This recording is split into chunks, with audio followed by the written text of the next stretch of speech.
almost taste it. Release your inhibitions, feel the rain on your skin. No one else can feel it for you, only you can let it in. No one else can speak the words on your lips. Let yourself in words unspoken. Live your life with arms wide open to the years where your book begins.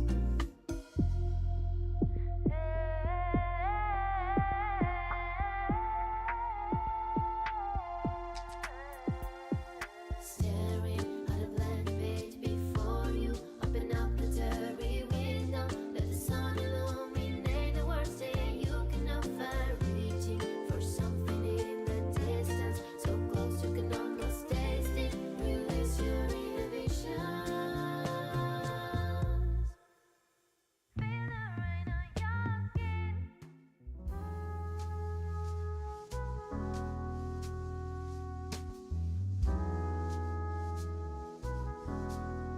I'm in my bed and you're not here, and there's no one to blame but the drink in my wandering hand. Forget what I said, it was not what I meant. Oh, but I can take it back. I can unpack the baggage you left. What am I now? What am I now? What if I'm someone I don't want around? I'm falling again. I'm falling again. I'm falling. You said you cared, and you missed me too. Yes, you did. And I'm well aware I write too many songs about you. And the coffee's out at the Beach Road Cafe, and it kills me 'cause I know we ran out of things we can say. What am I now? What am I now? What if I'm someone I don't want around? I'm falling again. I'm falling again. I'm falling. What if I'm down? What if I'm out? What if I'm someone you won't talk about? I'm falling again. I'm falling again. I'm falling. And I get the feeling that you'll never need me again.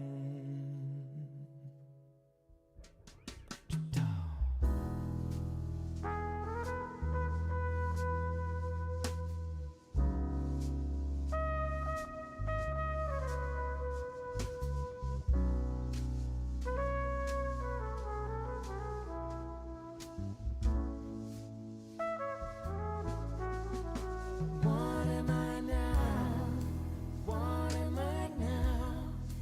What if I'm someone I don't want around? I'm falling again. I'm falling again. I'm falling. What if I'm down? What if I'm out? What if I'm someone you won't talk about? I'm falling again. I'm falling again. I'm falling.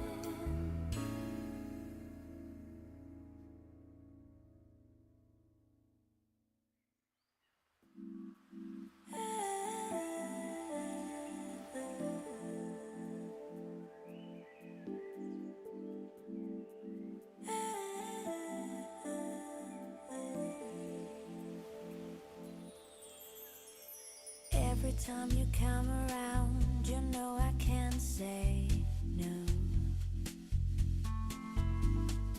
Every time the sun goes down, I let you take control.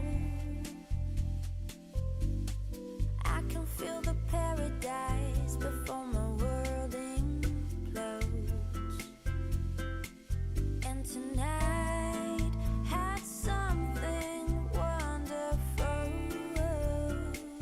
My bad habits lead to late nights, standing alone, conversations with a stranger I barely know.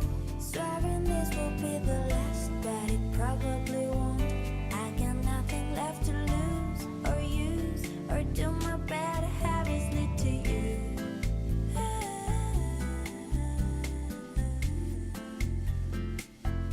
bad habits lead to you. Bad habits lead to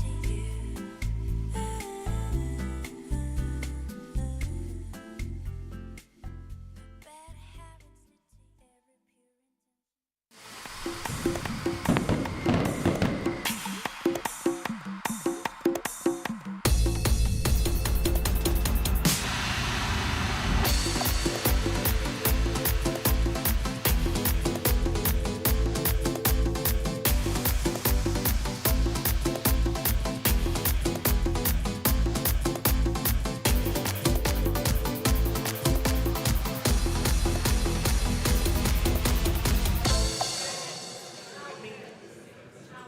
Dear AIJA members, dear distinguished guests, it is an honor to welcome you to the General Assembly of the 62nd AIJA Annual Congress here in Madrid.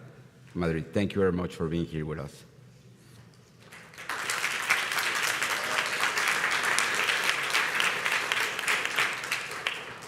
In my speech addressing the General Assembly last year, I mentioned that this association and the legacy that us in the Bureau have was built in the shoulders of giants.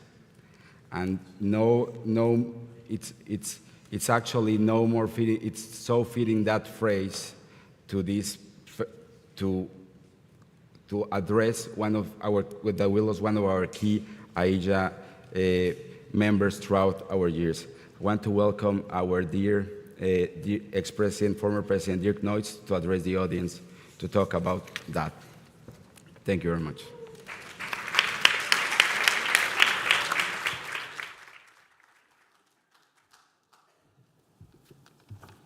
Good morning, everyone. At the beginning of the summer, AIJA has lost a big monument in every sense of the word big, with the sudden passing away of Honorary Treasurer Jan Swinnen, who was from Antwerp, Belgium. Jan was only 60.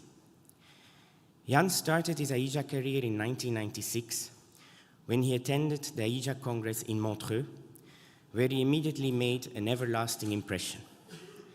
At the Montreux Congress, the Brussels team was candidate to organize the 1999 Congress.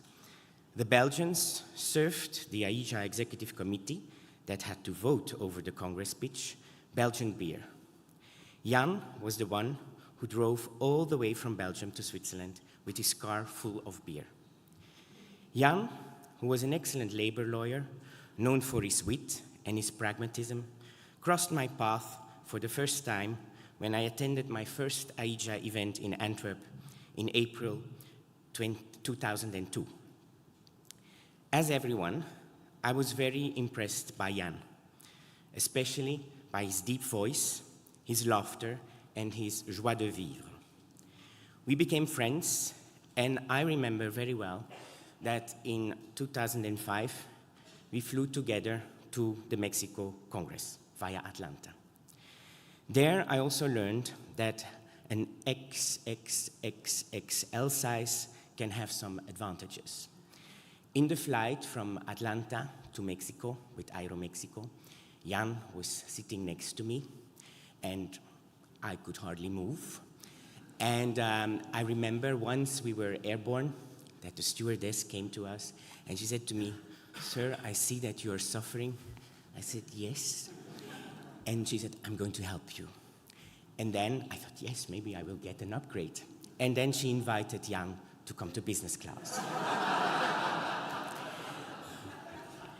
By that time, Jan was AIJA treasurer, and he was part of the Dream Team Bureau that brought AIJA to the next level by tripling the amount of activities, which led to record numbers in membership. And they also hired the first AIJA executive director. Until that time, there were only 2 people in the office in Brussels, Fatih and Anne, and then Christophe Rodinat joined. Jan served under Presidents Frans Duinstee, who also unfortunately passed away 2 years ago, Nicole van Ranst, who was also his colleague at the office, Christian Lundgren, and Per Remlenit. Jan left the Bureau in 2008 at the Paris Congress. When he left, I was appointed as Deputy Secretary General next to my dear mentor, Honorary Secretary General Agnès Breton. And I remember I was very, very nervous at my very first Deputy Secretary General half-year committee in Rio de Janeiro in November 2008. And I remember Jan called me and he said, when are you arriving in Rio? I said, well, I'm arriving 1 or 2 days before. He said, me too. I pick you up on Monday morning in the airport because I have a private driver. I said, okay. So he came to pick me up. It was a taxi, a yellow taxi from Rio that he had rented for the entire day. And we visited all the highlights. And it was wonderful. And he gave me a lot of good tips. And some things I will never forget was at a certain moment, at the end of the day, we went to the bar to have some drinks. And it was just Jan and me, and he ordered four beers. I said, Jan, it's just the 2 of us. He said, wait. So I got 1 beer, he took 3, and he said, the first one he drank in 1 time, he said, I was thirsty. And the second one, he said, and that's now to cheer upon our friendship. Then he also drank it immediately. He said, and the third one is for me to enjoy. And then he also told me about his hobbies and his dream. He said, my dream was never to become a lawyer. My dream was to become a pilot. And in order, of course, it was very difficult for him due to his size to become a pilot. So what he had in his house, he had installed one top-of-the-bill flight simulator in which he spent several hours a day. He was also an avid reader. He was a big, big fan of Tolkien, and he could quote out of Tolkien books entire paragraphs by heart. Most of you who know him, his English was American English because the United States was his dream country. His daughter, by the way, Amber, now lives in the United States. So, yeah, one last thing. At the funeral in Antwerp in July, we were like 300 people. There was AIJA presidents, Christian Lundgren, Per Remlenit, Anne de Jambe was there, Louis Verstraeten, Marcus Zwicky, and myself. And I also remember that one of his clients did a speech. And he said, look, I came to appreciate Jan as a labor lawyer because of his pragmatism and his knowledge of people. And this guy, he said, I have a factory, a company of hundreds of people. And there was one time when we had to restructure the company. He said, and I was so afraid because we had to let people go, and I was afraid to confront the trade unions and the representatives of the employees. And I asked Jan to help me. And Jan had a private meeting with the representatives of the trade union, the employees.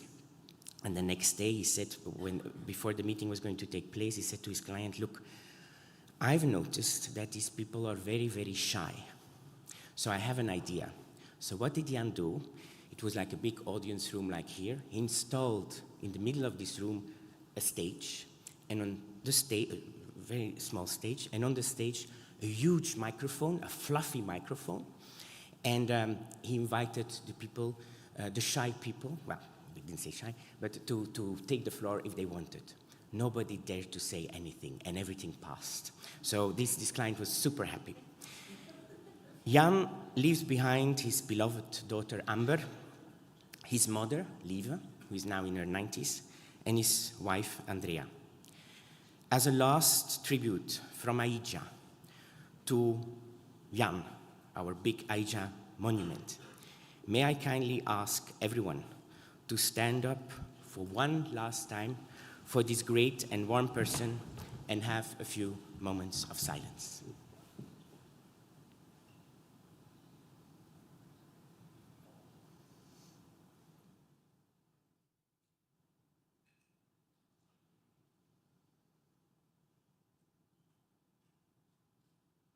Thank you. Thank you.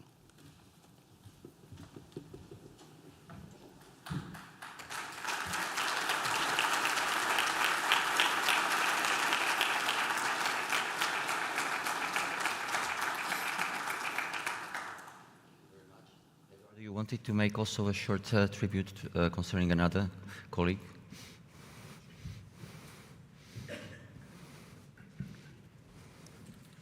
So, one wonders what makes the AIJA network so durable, the friendship so durable. I come to reflect that one of the reasons why that is because we all, between our ages 30 to 45, go through some of the most significant things in our lives. So we get married, we have kids, we become partners in our firms. But one of the things that also happen, of course, is that the declining health of our parents. And it's something that all of us go together at once. And so that makes our network so much intense in that regard, because it's true friendship. We're all going through all these very significant changes in our lives. So unfortunately, because that's what life unfortunately is, one of our dearest friends, the father of our dear Frederick Hank, passed away today. So it is with a very, very heavy heart that we feel for her and her loss. So I will encourage every one of you, please, if you can, show the AIJA spirit and love that Frederick has given all of us, to please do so. I wanted to say this before we start with everything here, and thank you very much. And if we can have a little moment of silence for Frederick and her family, I will appreciate it very much. Thank you.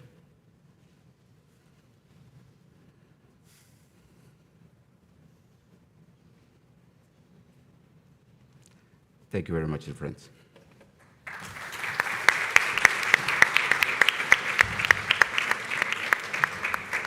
Thank you. And the next point on the agenda is the address from our friends from other befriended association, international bar leaders. First, we have a greeting from Jacqueline Scott, president of UIA, via a video. President de la Peña, First Vice President Ertz, ladies and gentlemen, distinguished guests. It is a privilege and an honor to be here today representing the Union Internationale des Avocats at the culmination of what has been an exceptional Congress. I am delighted to have participated in the various academic sessions as well as the terrific social programs, and I have so enjoyed the opportunity to meet so many interesting people. I hope all of you have enjoyed this event as much as I have. Since its inception in 1927, almost 100 years ago, UIA has been a leader of what I call the great lawyer nation.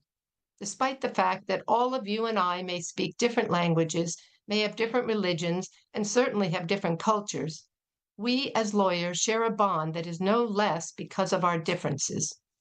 All of us here in this room speak the same legal language.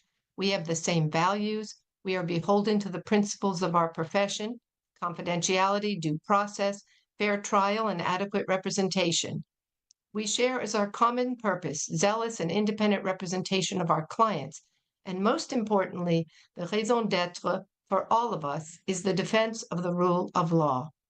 And this is what binds us together into the lawyer nation, all 20 million of us lawyers across the globe. At the UIA, we have more than 40 commissions focused on a diverse array of disciplines. So when you time out of AIJA, you will find like-minded lawyers at the UIA, no matter what your practice area is. We also have a next-gen committee, a committee on women, and a committee on LGBTQIA+ rights. We have an active in-house counsel committee and a group called UIA Advance that provides special programming and discounted rates for law firms with multiple UIA members. We have a UIA task force devoted to artificial intelligence that has created international guidelines for the use of AI by lawyers, and we work actively on many other issues that are relevant to our profession. We host more than 25 seminars and webinars each year, including our annual Business Law Forum and our Business and Human Rights Forum. Of course, like AIJA, we hold an annual Congress in locations across the world.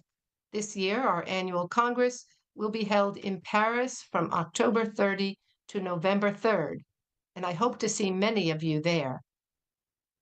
UIA and AIJA, both international leaders of the lawyer nation, have enjoyed a long-standing and supportive relationship for years. AIJA is a collective member of UIA and actively contributes to UIA's Next Gen Committee. The two organizations recently renewed our Memorandum of Understanding. We reciprocate attendance at our respective congresses, and we also organize joint seminars and programs. But most importantly, what draws us together is our shared and unwavering commitment to our profession. Together, our organizations have been at the forefront of our lawyer nation, bringing together thousands of lawyers from around the world to develop and train them, offering opportunities for sharing ideas and best practices, and supporting bar associations. Most importantly, our organizations have always been on the front lines, defending the independence of lawyers and judges, and always promoting and defending the rule of law. And as we know, the independence of our profession and the judiciary is increasingly under attack. Now more than ever, it is essential that we lawyers join together to engage in collective action to support our profession, the judiciary, and the rule of law. As we move forward, let us celebrate and support our strong and dynamic relationship, recognizing the vital role we play in shaping the future of law. Together, the UIA and AIJA will continue to inspire, empower, and lead the way in advancing justice and legal excellence on a global scale. Together, let us work to ensure that our profession, the judiciary, and the rule of law stand strong.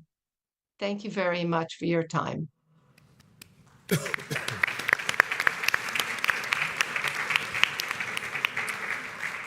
Many thanks. And the next guest is Ms. Frederick David, European Regional Coordinator of Inter-Pacific Bar Association, IPBA. Hello, everyone. You have probably a very short night, so I will be very short too. Just wanted to say that I'm really happy to be with you here. I'm really recognizing the same spirit that we have in the IPBA when I see everybody hugging. Hello. When I see everybody hugging and cheering each other, that's really warms hearting for me. So it's very important in an association that there's that kind of spirit.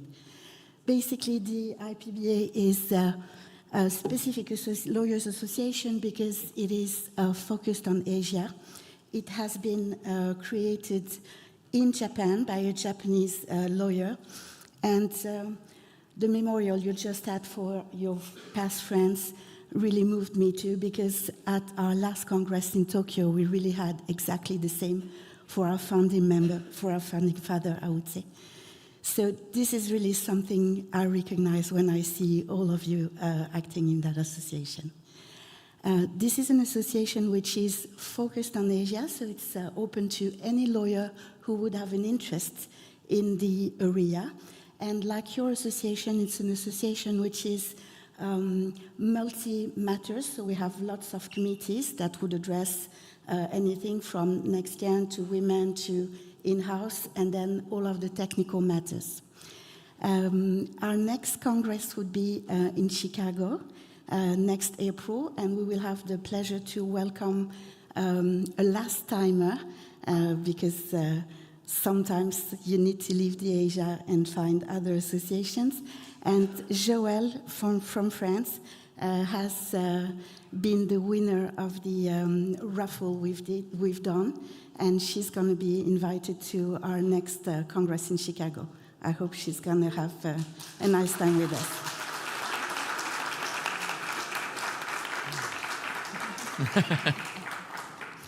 We also really hope to see all of you, not necessarily when you're 45, but if you want to taste the water before, that would be a pleasure. And especially there's a possibility for you to be integrated in the scholarship program. You can see all of that on the website. You just have to draft a paper, and then the scholarship committee would review it, and you might be selected. And if you are, you'll be invited accommodation, travel, and registration fee, plus a 3-year free membership to the IPBA. So, I mean, you can try it, and we will be really happy to see you there. That association has around 1,300 members, and it is a nice size because it's big enough to make sure that you would meet lots of people. We have 60 jurisdictions. Most of them would be Asian, so that's really, as I said, the focus of the organization. So it's a good opportunity, to network and see lawyers from that part of the world. But we will also have lawyers from Europe and from the Americas, North and South. We've got a very active LATAM membership. So at that association, it's going to be, it is really easy to meet people. So if you make an appointment, you'll see someone, but you are sure that you will bump into that person at least 2 or 3 times during the conference because of the small size of it. So again, when I see how it goes here, it really reminds me how it goes in the IPBA with the warmth and all of the fun you have on top of the high quality sessions. So thank you very much. I think that's all you want to know about us for now. And have a great continuation for that very, very nice conference.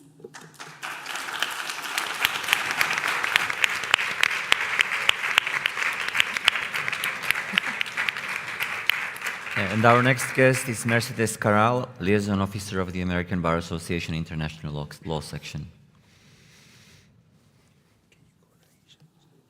Good morning, everybody. For me, it's an honor and a pleasure to be here in this great association and be a guest of the General Assembly of the AIJA. For me, it's the first time in the AIJA.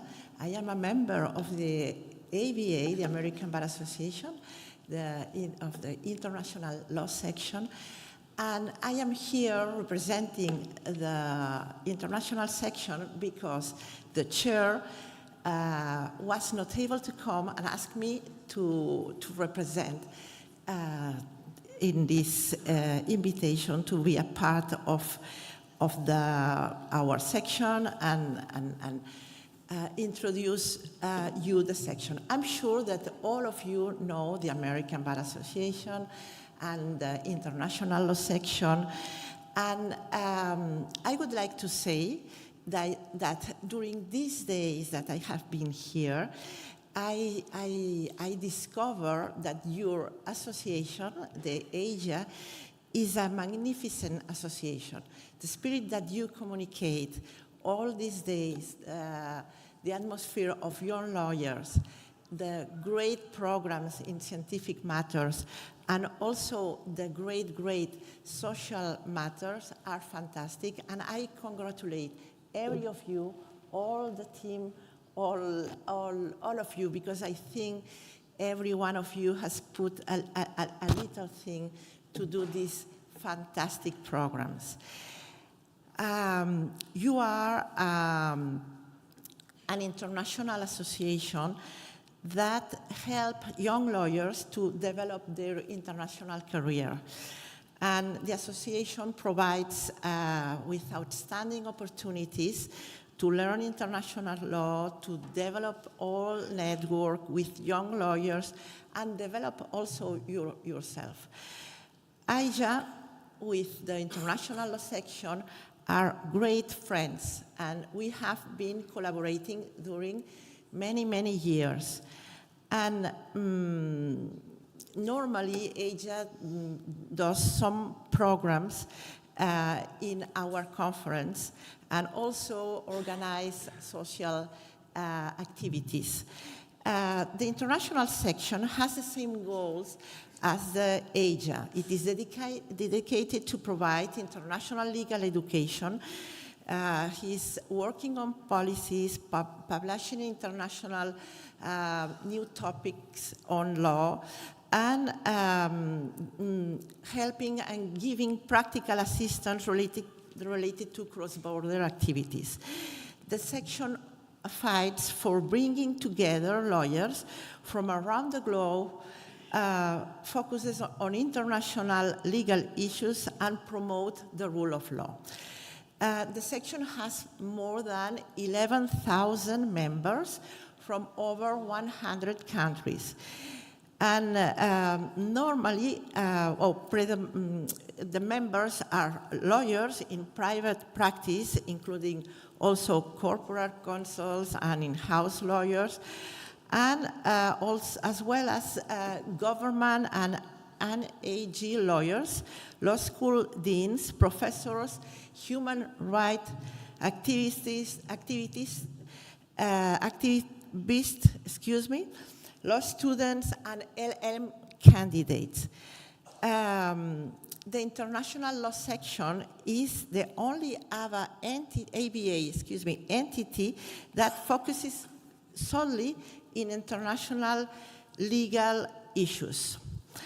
We have more than 50 committees and interest groups providing platform for all relevant practice areas and bringing together members to exchange the ideas and network. We have also committees of different regional areas, including Africa, Europe, Latin America, Caribbean, Middle East, Mexico, and Northeast Asia, Japan and Korea, South Asia and Oceania, and India committees. And we are organizing also every year the annual conference that normally is in the States, 1 year in New York, the other year in Washington, and next year will be in New York. The next upcoming conference will be in London in November. Here we have the Asia Pacific conference will be in February next year, and the annual conference in New York in April 29. And I have to say something that is important, because sometimes lawyers ask me if you need to be an American lawyer to be a member of the international section. And this is not correct. You can be a member of the international law section without being an American lawyer. We can be a lawyer of any country of the world. And I don't want to tire more. I think you have a lot of work to do. And also, I would say that we have a very, very cheap membership rate, and it's an annual rate. And then you have also a very cheap cost to be a member of any of the committees. And thank you very much for inviting us, and congratulate everything for this outstanding conference that you have held in Madrid, that is my country. Thank you very much.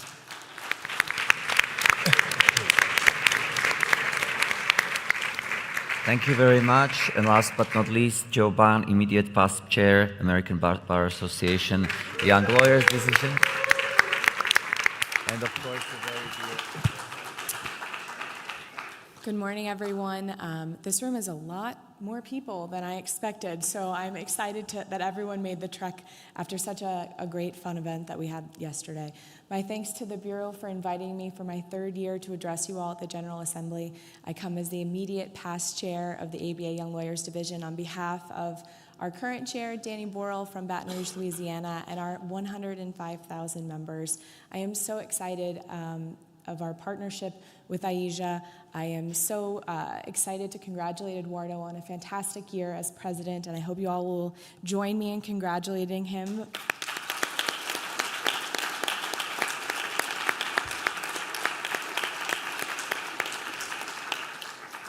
4 years ago, we decided to strengthen the ABA and AIJA partnership, and we have been on an upward trajectory since then. No doubt with Eduardo and now with Cato, we are so excited to continue our partnership through skills-based programming. The ABA's Young Lawyers Division is made up of anyone that is under the age of 36 or in their first 10 years of practice. So it's kind of your entree into the ABA. We are focused on a few initiatives, including Parents in Practice and our Next Gen, which is involved in first-generation young lawyers, folks that maybe are their first professional in their family. That will continue along this year, as well as some in-person conferences.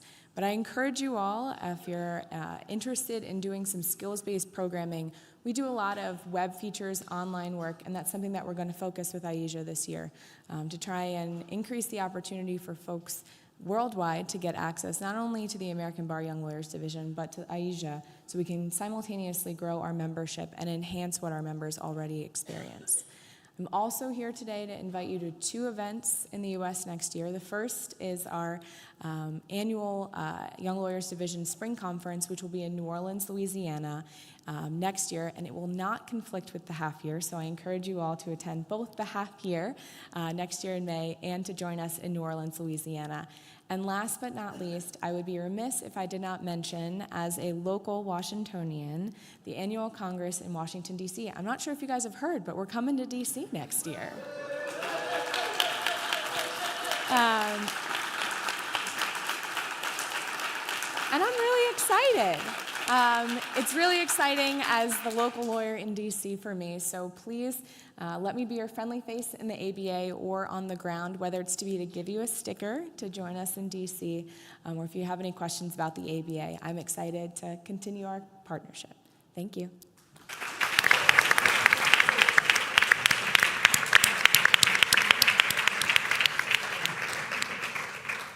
Many thanks. So now to our agenda, which you also received in the invitation, so no need to repeat it. And we have the duty to approve the minutes of our previous General Assembly. You see a screenshot here, but of course the full text has been circulated in advance, and this will be a part of the package that you are approving electronically. And now we move on to our Bureau reports. And first, our dear President, Eduardo de la Peña.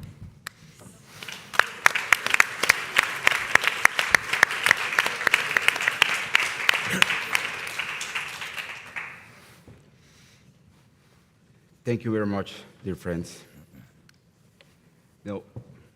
My heart is full.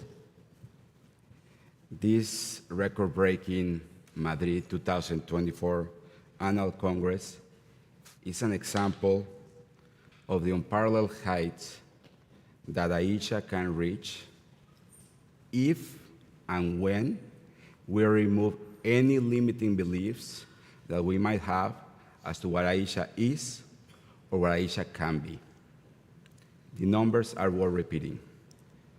791 participants, an AIJA record. This is the most attended AIJA Congress ever. We receive participants from 68 jurisdictions and 5 continents. 45% participation share from women, around 350. 30% participation share from lawyers 35 years or younger. Around 230 young lawyers are here, or younger lawyers. We're all young, apologies. A record 25% participation share from non-European jurisdiction in an European-hosted Congress. Around more than 185 participants. We had never surpassed 100. We also, in the first-timers luncheon, the sheer number of new and young faces in AIJA. Let me give you a number, 150. So I want to thank the brilliant organizing committee and academic coordinators of this Congress for being up to this daunting challenge. Thank you very much.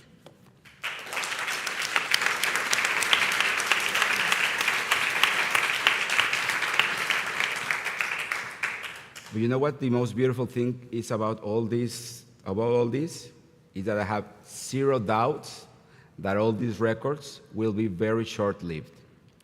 Next year, the Washington, D.C. Annual Congress will be, without doubt, the most attended AIJA Congress ever outside Europe. Proof is in the pudding.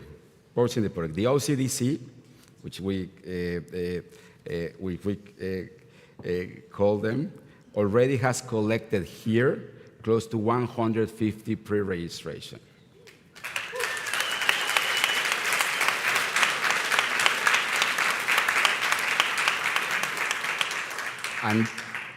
And then our selected destination in 2026 will surely have its say in the AIJA record book and continue this upward trajectory in everything the association touches. So I am thrilled to announce to this General Assembly that Vienna has been selected as the host to the 2026 and 64th AIJA Annual Congress.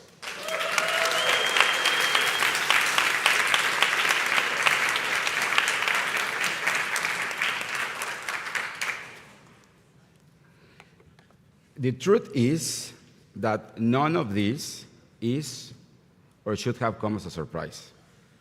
We have as many participants in all our events as we ever had, and as from diverse backgrounds as we ever had. We have in AIJA events attending throughout this year more than 3,500 participants for on-site events alone. Online, it's more than 1,000 additional, from 120 plus jurisdictions. On late November and early December of 2023, we'll remember this, the Paris Half-Year Conference broke every record available of attendance to a non-AIJA Congress. We had 480 participants, including 52% of women share participation in the event. Consider that never before, 2023, a half-year conference had ever surpassed the 400 mark, and that Paris did reach 480 2 months in advance, having to close registrations. Our seminars are also bigger than ever and more successful than ever, all across the board, with many of them even surpassing the 200 threshold of participants. So I want to thank all officers at the Extended Bureau, all commission officers, and all organizing committee members for their hard work. I am in absolute awe as to your dedication to the AIJA cause as its members. Thank you very much.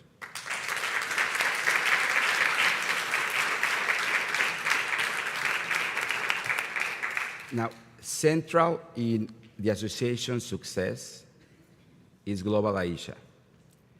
In my address to the General Assembly last year, I told you that Global AIJA was the future. I am extremely happy to report now that Global AIJA is the present. Let's look at the early returns.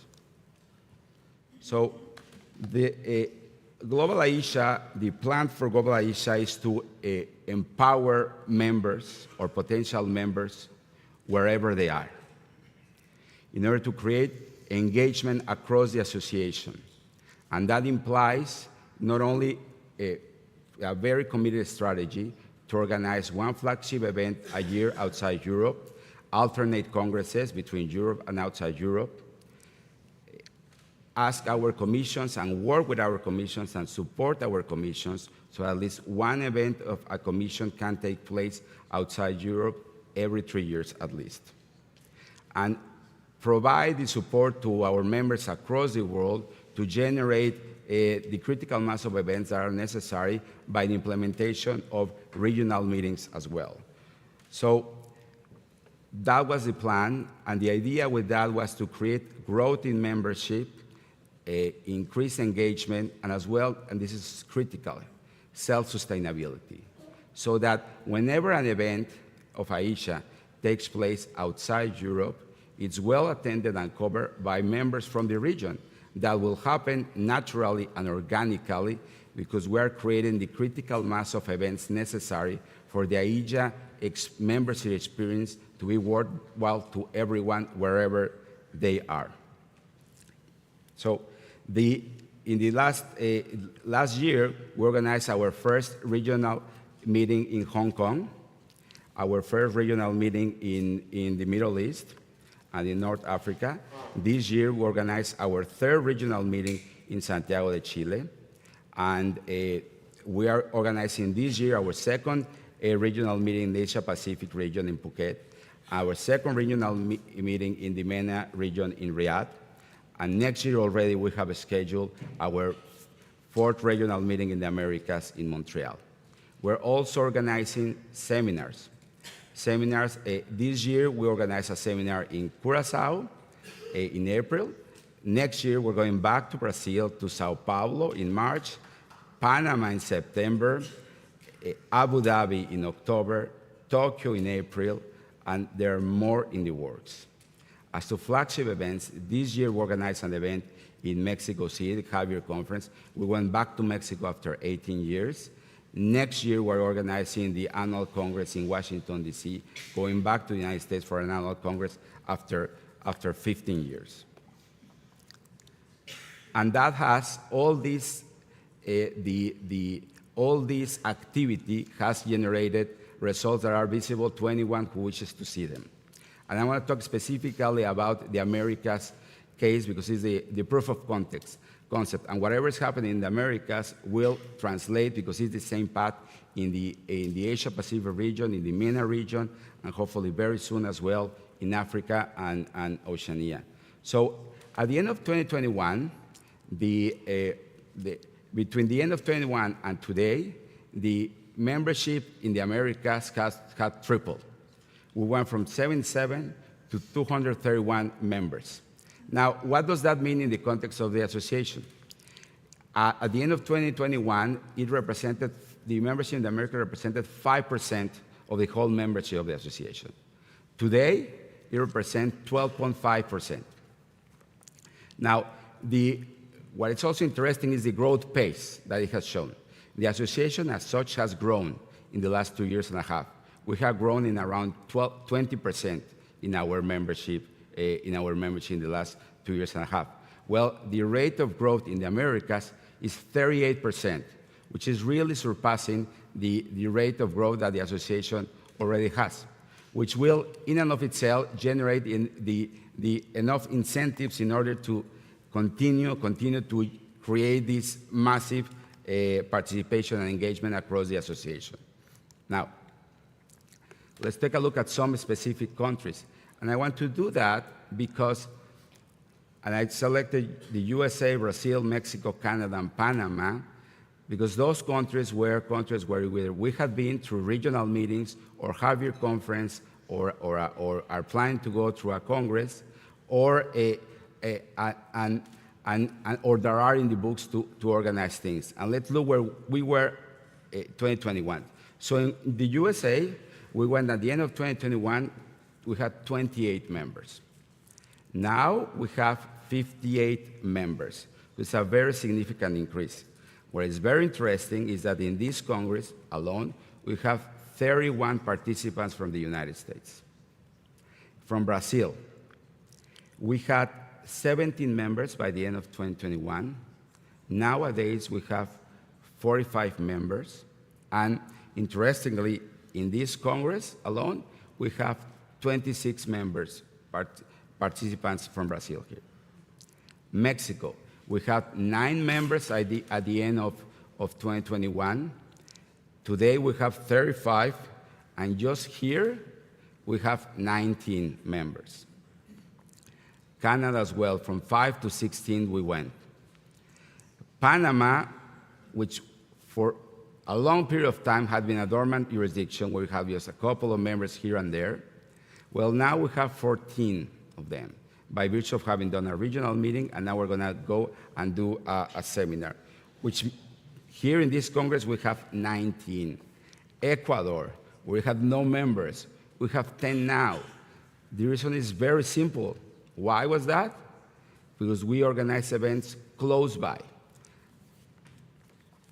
So and this is what I just talked about in the context of this event, how significant the participation from abroad is. And particularly, the participants from America just in this Congress are more than 100. So we are creating the critical mass. But I want to touch upon a topic I mentioned. A lot of us remember the Hong Kong Javier Conference, where we all were there, which was a fantastic event. We had 180 attendees. Around 78% of them were European. That event would have not survived without European participation. But that's not a recipe to scale up and for growth.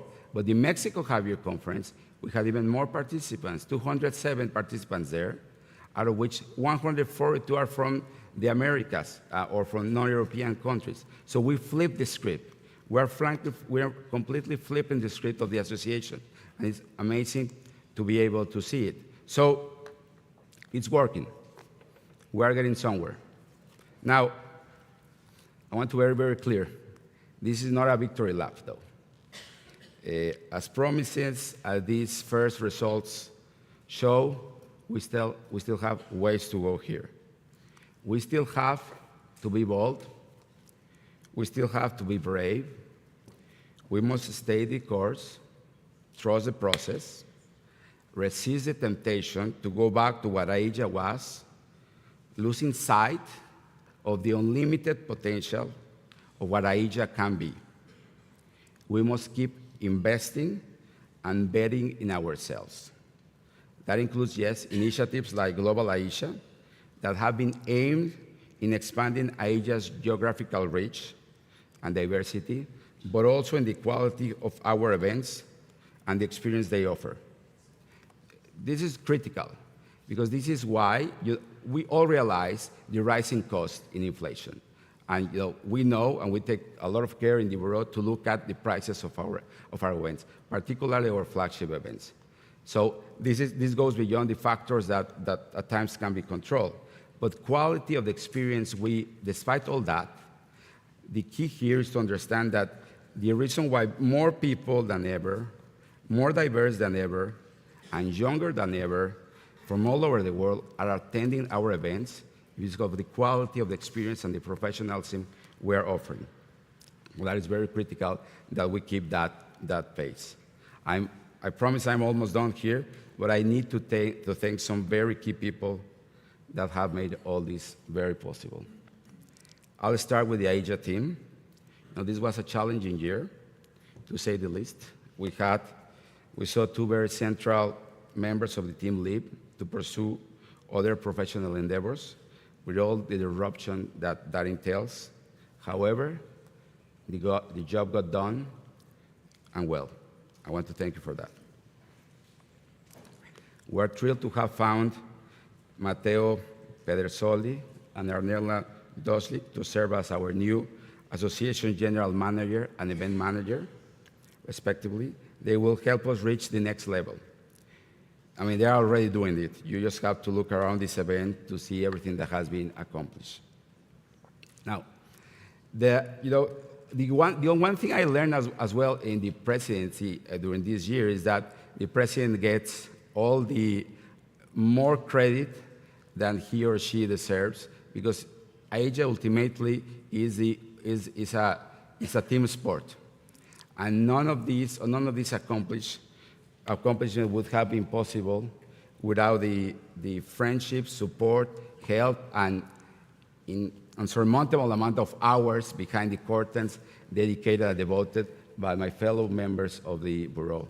Cato, Moritz, Caroline, Dino, Thomas, thank you very much from the bottom of my heart.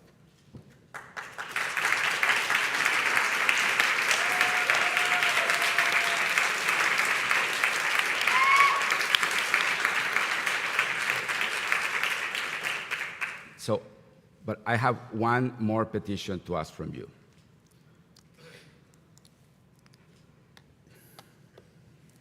And that is that as you have, I have been very thankful and blessed by all the support you have given me and the patience you have taken with me and with my crazy ideas, pushing forward, taking the association to probably different places where felt uncomfortable.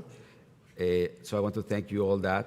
But I want to wish and ask from every one of you that now we turn our attention and provide as much or more support to our next president, which Cato Arts. We are all AIJA at heart, so I ask every one of you to please support everything that Cato endeavors to do, as we all at the Bureau will do. Thank you.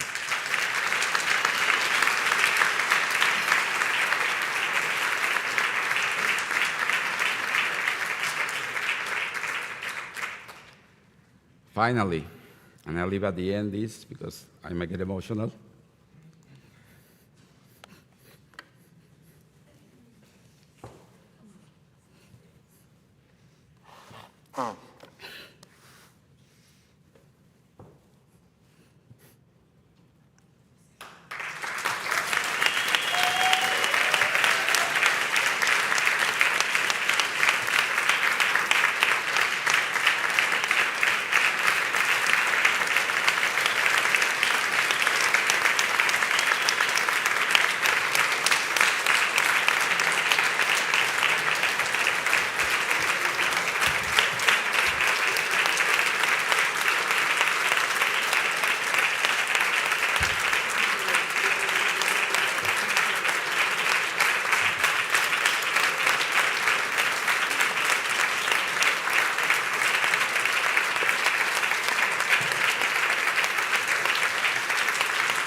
Thank you very much. None of this would have been possible without Jessica, Valentina, and Pablo, who have been very generous with me and let me do this crazy thing that is called AIJA. Thank you, everyone. It has been the honor of my life to be your president. Thank you.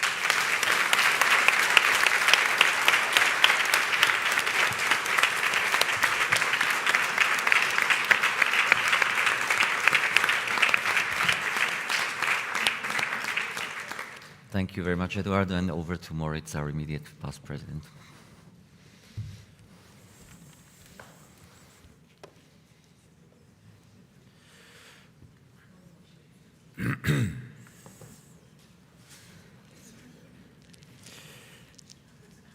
Dear friends,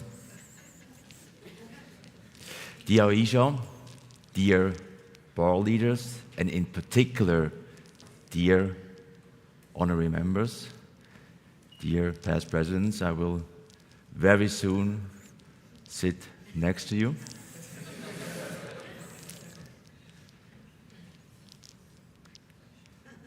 When I came into office, AIJA has seen stormy days. It was a wild ride. COVID, hopefully, is past. It's done. We focused, or better say, we refocused on the core value of AIJA, bringing people together from all over the world, be it for personal development or be it for business development. Together with the commissions, we introduced a 3-year plan. We discussed and decided in coordination with the commissions on AIJA's strategy and future based on these plans. And well, I'm very happy to see how Eduardo pushed AIJA for global, The numbers speak for themselves. Little strokes fell big oaks. AIJA is about business development. Talk about you, talk about your practice, talk about your firm, and yes, exchange business cards. It is allowed. Or scan QR codes. And do follow-ups after Congress. AIJA is about business development. Teamwork makes the dream work. Thank you to my bureau colleagues for being next to me and for bearing with me. Many thanks to the AIJA team. You guys are amazing. Thanks to the Zurich OC and in particular Philipp Heimann for organizing with me the 59th Annual Congress in Zurich. And yes, thank you, dear M&A Commission, in particular Marie, Rainer, Dishanti, and yes, Manuela Cavallo, for being the best commission this association has, I'm sorry to say. And yes, thanks to you, dear friends. Thanks for the trust and the opportunity giving to me to contribute to the success and growth of this association. And finally, last but not least, thanks AIJA for having changed my life. Thank you.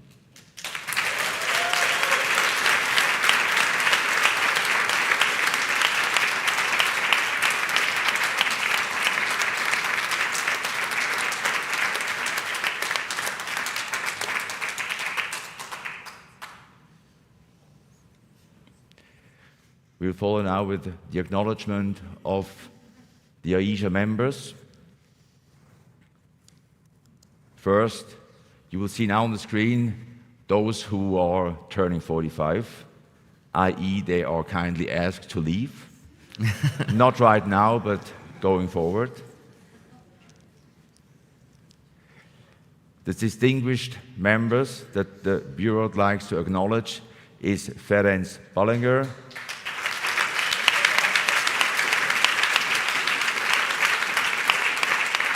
François Détré,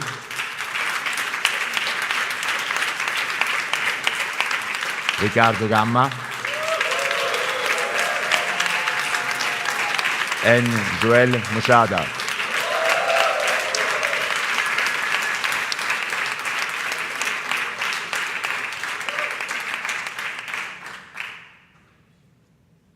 And now we'll come to a certain proposals for honorary members, and I have the honor to introduce the first one. I consider this person as a very dear friend. He was on the OC of the 60th birthday. He was on the OC of Singapore. He was vice president and president of the Banking Commission, and yes, he is taller than me. I'm very happy, Lars Rätschellers as honorary member.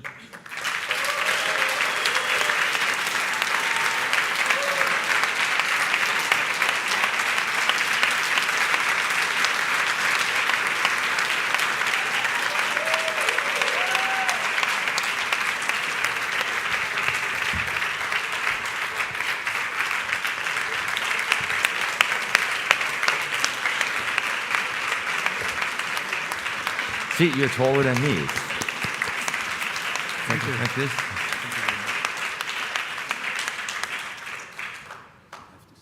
Yeah. Okay, yes, this I did not really expect. I was asked to be at the General Assembly, so but not to be called on stage. Well, yes, Moritz, as you mentioned in your speech, well, AIJA definitely changed my life, not just on a business level, but also on a personal level. and it will also always be very dear to me. I'm very grateful to have this opportunity. It grew on me from the first day I arrived here. I made friends for life, tried to move a little paddle in the pond with the Banking and Finance Commission.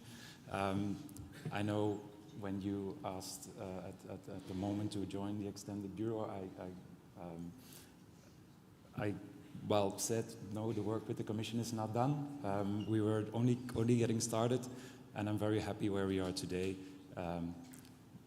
I'm a corporate M&A lawyer. Corporate M&A Commission is a great commission, but we took up the challenge to compete, and we think that banking and finance is growing and being a good competitor for the M&A Commission. So thank you very much, everyone, and looking forward to seeing you.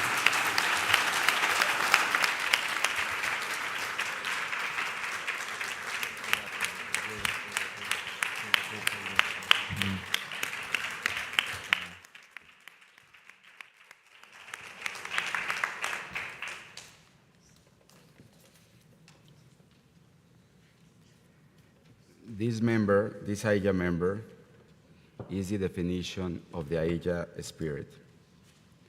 He has never said no to AIJA's calling. A fabulous disputes lawyer, key contributor to the Javier Conference of Miami, to the international arbitration community in AIJA, where he served first as vice president and then as president. And now, without expecting any single thing in return, to the annual Congress in Washington, D.C. It is my proud honor to propose to this General Assembly as honorary member, one of the most distinguished global AIJA sons there are, our dear friend, Giovanni Angels.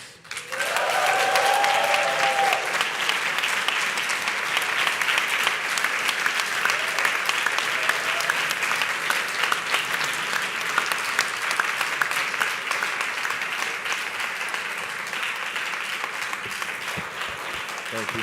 Maria.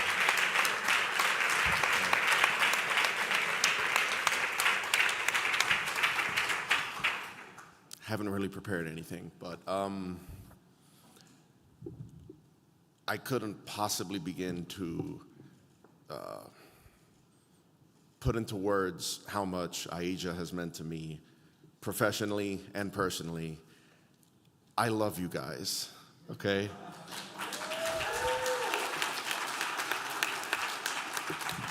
I don't think I could ever repay everything that you have given me, but I'm gonna keep trying.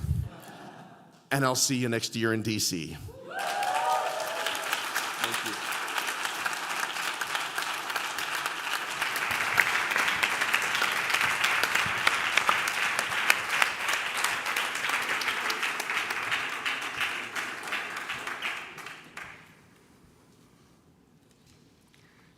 Before I present the next honorary member candidate, I would just to kindly ask everyone who will be honored to make a really short thank you speech, because we have to present still some items before 11:30. So, the guy I'm going to talk about shortly, he's a multi-talented person. He can speak English, German, French, Hungarian, Romanian. He's a fan of black metal. He's been a long-standing president of the IT Commission. He's been on an OC of many cool events. So I would like to invite Arpad Keret.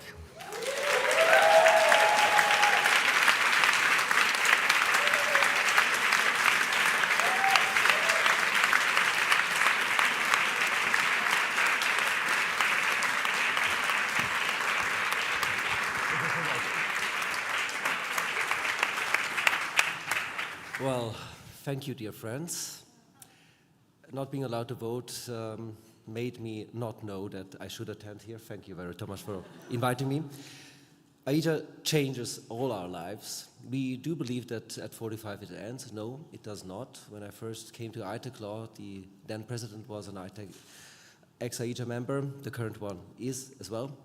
And he told me, oh, great that you joined. I introduced it all to people. Oh, by the way, would you like to have a speaking slot at our next Congress? And there I was. So this is how AIJA works. It is perpetual. So this is why if you have the last timers button, I mean, I don't want to be here for the last time. You don't want me to be here for the last time. So I would say it's ongoing. Thank you.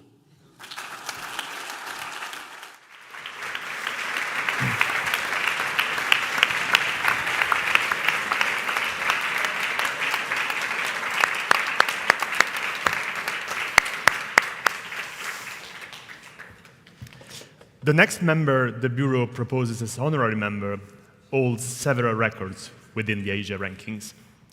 It is not the sheer number of events this person has attended, nor the countless times this person contributed his knowledge and insight as a speaker that struck our attention. You know, AIJA is not only about doing, AIJA is about being.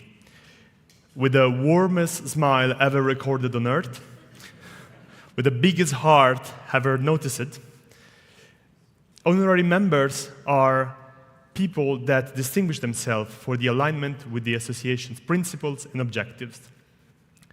This person embodies friendship, companionship, and has the most powerful tool ever, the power of caring for others. EC member from 17 to 20, vice president of the Business Crime and Civil Fraud Commission from, I think it's 2018-2020, and president from 2020 to 22.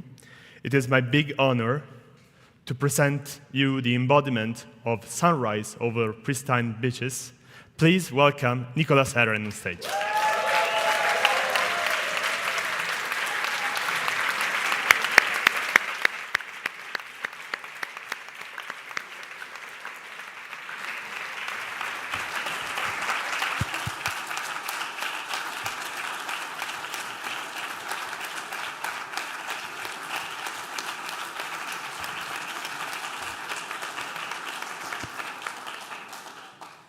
Thank you very much. I'll try to keep it short since time is running, but maybe the example of my love for AIJA. During the last partners retreat in June, I was wearing the green and flashy Rio t-shirt of the Rio conference, of course, and you will ask me, but why would you wear that on a partners retreat? It's crazy. No, it is not. Because all my career at the AIJA, which was short, you said it, I wanted to pass the message to all the people. You know, the love that you get from AIJA, you will not get it elsewhere as a lawyer, at least.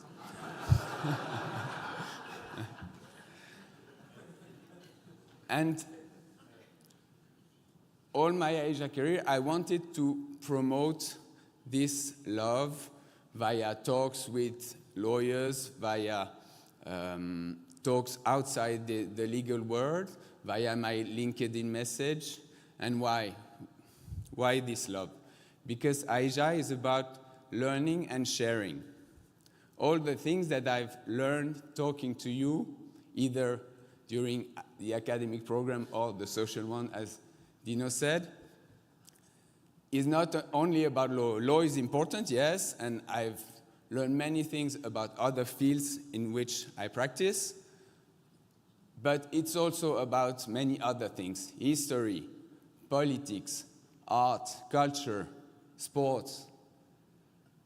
And one thing that is, for me, the most important in life is to fight your own prejudices. And AIJA allowed me that. And I'm sure it's the same for you. So, thank you very much, AIJA. Thank you for all the people that contributed to the events I participated in and the other ones, because this love that we share, as I said, I could not find it elsewhere. Thank you very much.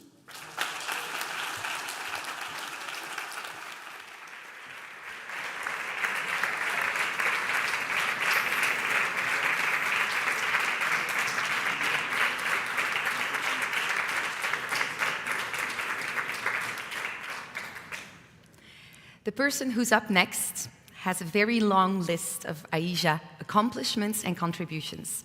Let me name a few. He served on the National Representative Committee from 2016 to 2019. He was the National Representative of the Netherlands. He was on the Executive Committee from 2020 to 2023, and he has supported numerous events. The annual trade seminar in Amsterdam, the seminar of the M&A Commission and the Real Estate Commission in Utrecht. He was the co-chair of the May half-year conference in The Hague. And last but not least, he's been working countless hours on the organizing committee of our next annual Congress in Washington, D.C. But apart from all of these accomplishments, we're talking about a person that everybody loves. He has the capacity to give the biggest hugs possible. When he gives you a hug and he picks you up, which occasionally happens, it feels like a ride on a Ferry wheel. And he has such a big heart. Literally, I think it's necessary to support such a tall body, but also figuratively. He cares about the association, he cares about all of the people in the association, and he's the best friend that you could ever wish for. I call to the stage Marnix van den Berg.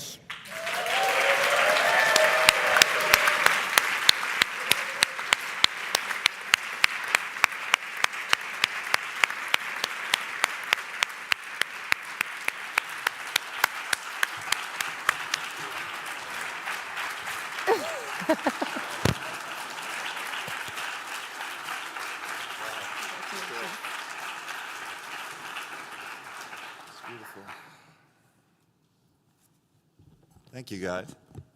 That's beautiful. I don't really know what to say, but I have to keep it short, so that's good. I have had a fantastic time in AIJA for all the, 10 plus years that I've been with you. And I think my relationship with AIJA has only been growing more and more intense up until the end. Right up until being the co-chair of the Hague half year, where I work closely with Marjolein van Rest and also Frederick Hank, who's unfortunately not here because of the very sad news that we received and that Eduardo talked about. And I'm also very happy that right up until my last days here, I can still contribute. And I've been asked to be, I don't know what it's called, senior advisor, external advisor to the fabulous OCDC. So I will not go out of the door, and you will still see me here and there a little bit, and then I'll slowly start looking around, maybe if there's anything outside of AIJA, but I'm trying not to do that yet. So thank you so much, everyone. I love you guys.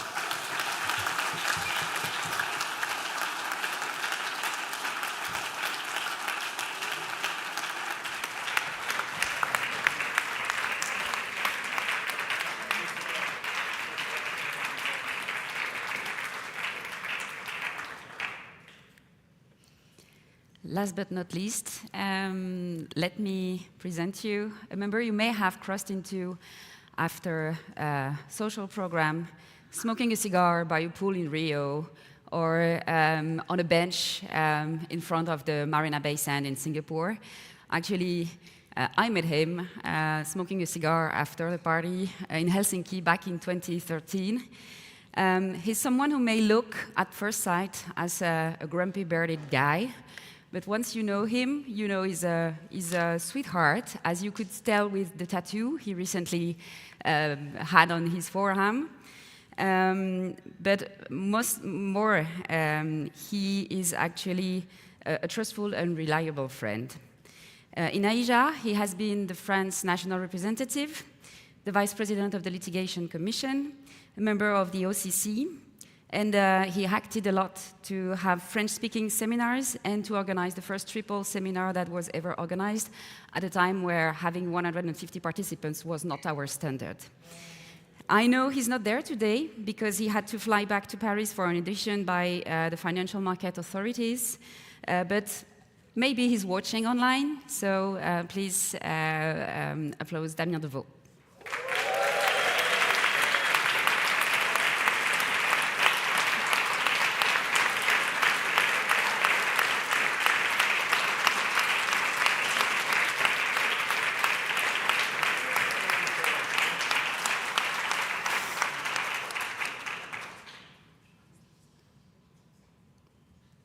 think I stay here, right, Tomasz? Yes, yes, okay. yes.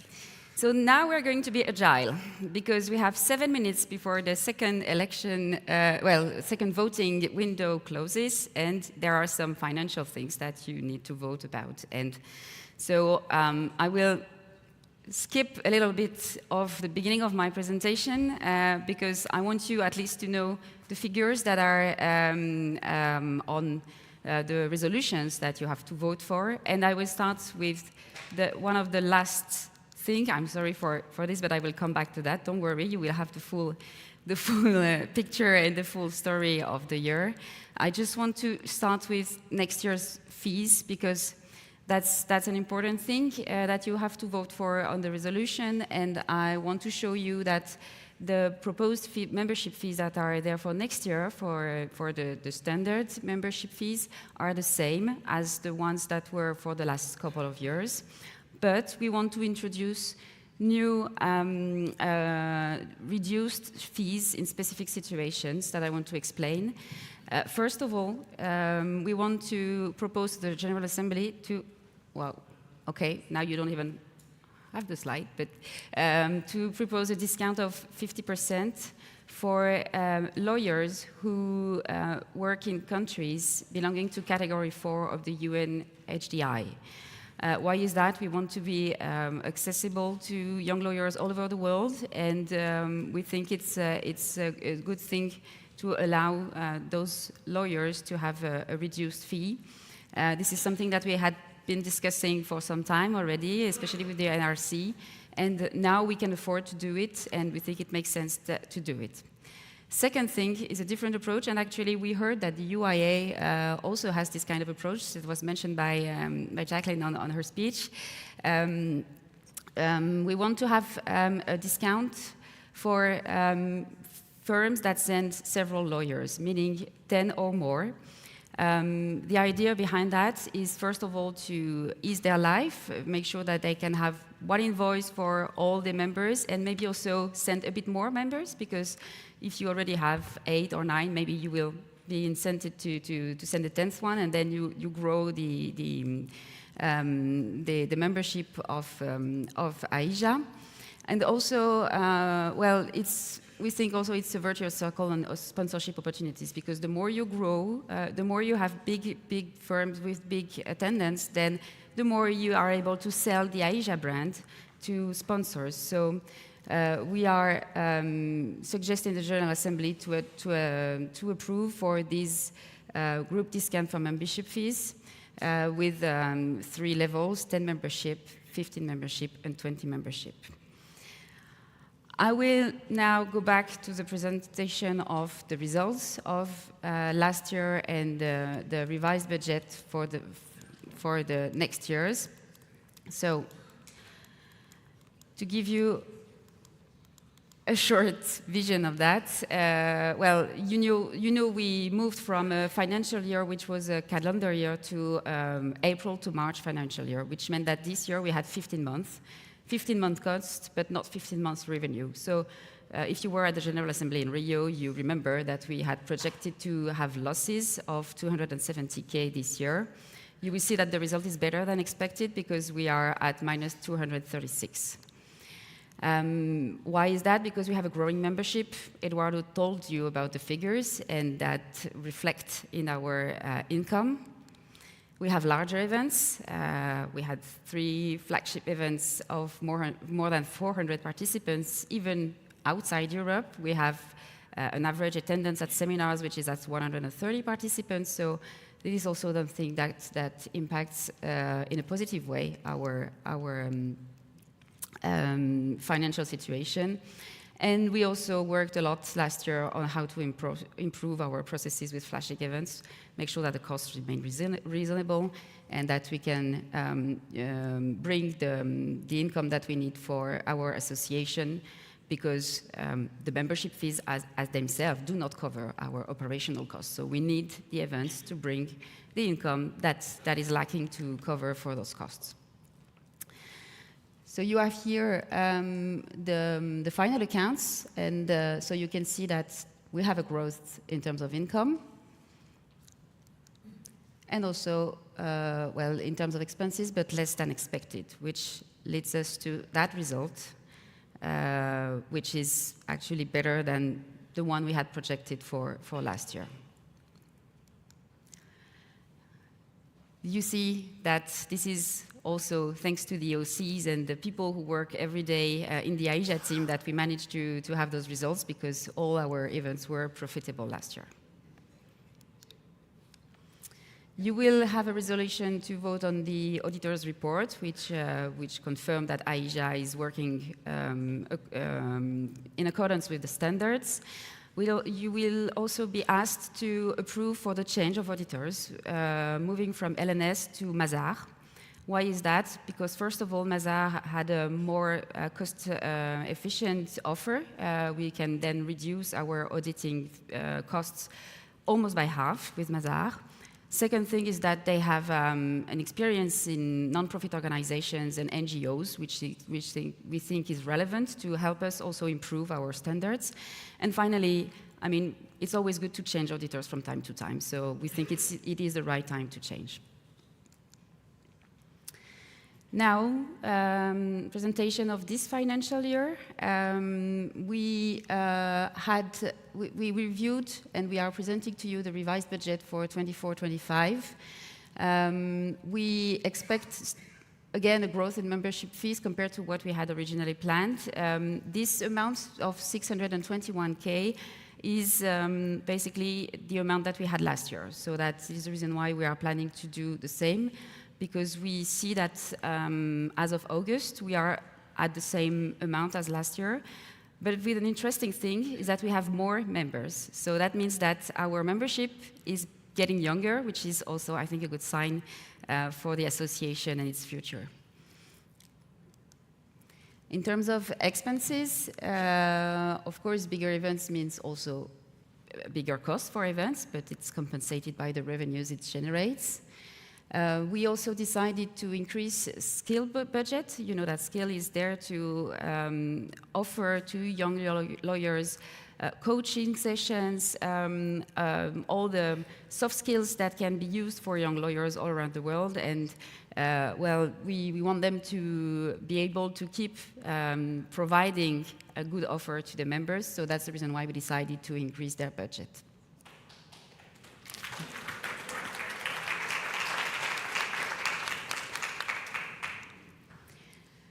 Which means that in total, we expect this year to land around 15,000 euros benefit, which is actually what we aim to do. We're a non-profit organization. We're not there to make people pay crazy prices and then generate a lot of revenues. We try always to find the right balance between being sustainable, being able to finance the events that might have more difficulties to be organized when it's strategic to go there. And at the same time, we want to make sure that our association will live an additional 62 years and more. So this is how we draft the budget. This amount, be sure that it is drafted in a conservative way because we don't have a clear vision now in August of how we will land in 9 months' time, because now that our financial year has moved, we have less period of time to have a true vision of the current year. But I guess we will have a positive result, and it is, in my view, a very good thing because now we know that we have found a model where we are sustainable and we are even able to invest where we need to invest to keep growing. So we went from a survival mode, I would say, that every international associations had to go through during COVID, to a back to normal mode in 22. And now we can tell that we are in a growth moment, and that's all the figures that Eduardo shared with you earlier today. So now is the time to invest, to support our growth and to keep on growing. Supporting our growth means that, well, we still have to invest in, well, operational things like our IT system, like having the staff that we need to support our events.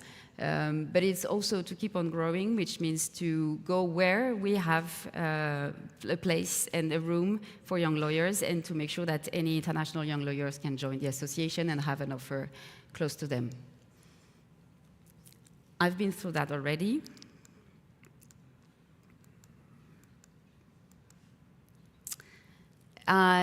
You will see on the status of our accounts that our finances are healthy. We have 1.5 million euros on our account at the end of August. Among of them, you have the reserves that we have of 500,000 euros, which are also there because there were a good financial management of the association also before COVID. Among those 500K, there are still the 322K that were decided by previous bureaus to be able to support loss-making events. So that is something that can be used. That is something that can be used to invest in locations that are more challenging than others, even if our model is always to make sure that events can be self-sustainable. We know that we have that capacity to help out when it's needed.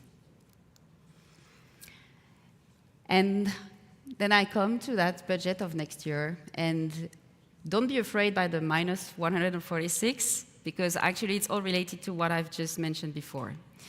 Next year will be an investment year, because, well, we expect to have membership fees still growing, because what we have been doing over the last years shows that we are growing and shows that we are having more members. We expect also to have bigger, larger events, but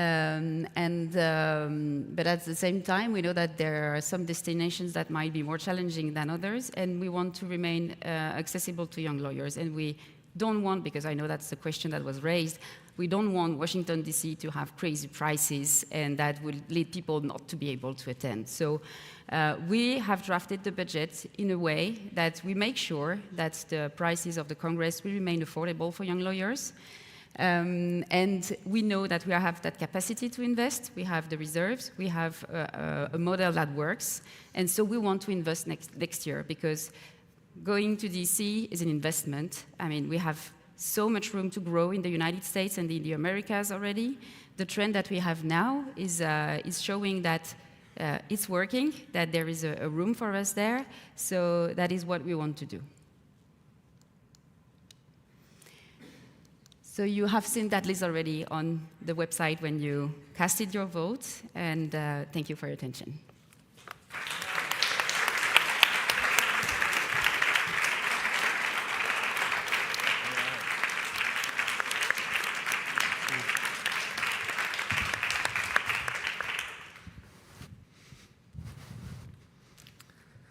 So mine will be short as usual. So report about the ongoing elections, which you already took part in electronically. So this needs not to be repeated explicitly. We have also 20 candidates for EC. One thing to report is that actually we have a number of double heads. I also received one resignation of an existing EC head or EC member, so basically we will be able to accommodate all the candidates, but the exact details will follow shortly after the break.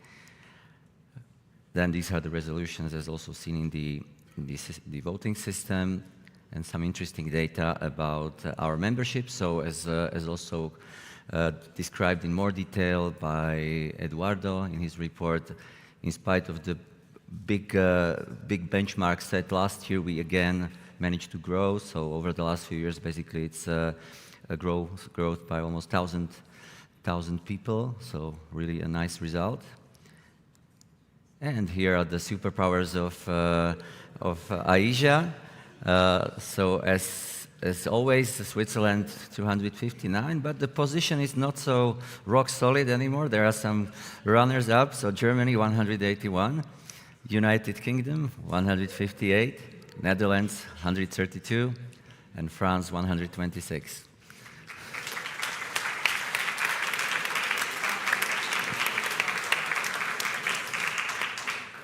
And I've invited the co-chairs of the National Representatives Committee to present the Best National Representative Best National Representative Award.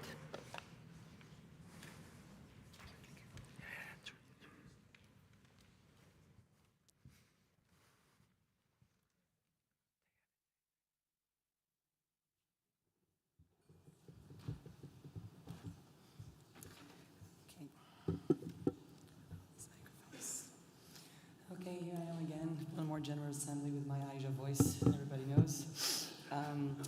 We'd just like to begin trying to make it short and sweet, but saying that this year was particularly difficult because we had many representatives that stood out, especially in Western Europe, Central and South America.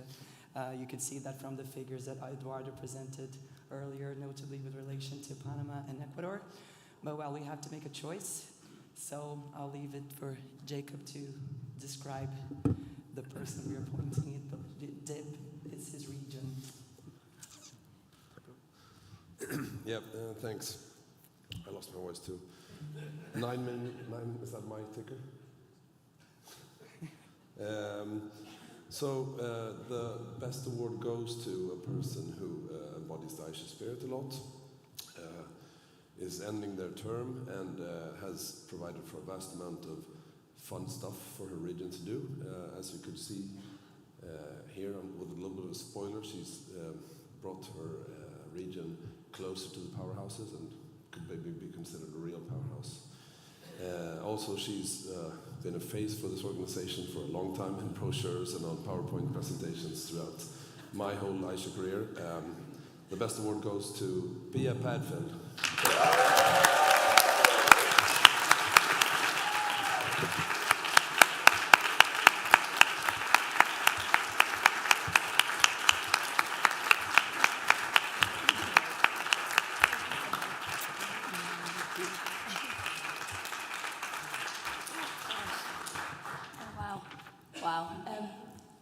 Thank you so much. I think I should have the award for the worst voice at AIJA conference. I just want to say, yeah, it's such an honor. And thank you so much to Fernanda, Omar, and Jacob for always keeping us on track with everything. It has been actually a really easy task to be UK National Rep, thanks to my amazing predecessors, in particular Mark Beardsworth, Alex Watt, and Paula Fodorkowska, for showing us how it's done. And I just want to quickly say I'm just so proud and delighted that the UK membership continues to grow and sees what an amazing organisation AIJA is and how much I love it. So thank you so much.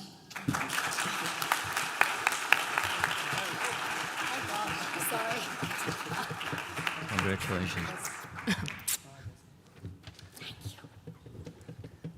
So just a few words from me, since this is my last report as the Secretary General. It's been a pleasure really to serve this organization for 20 years actually.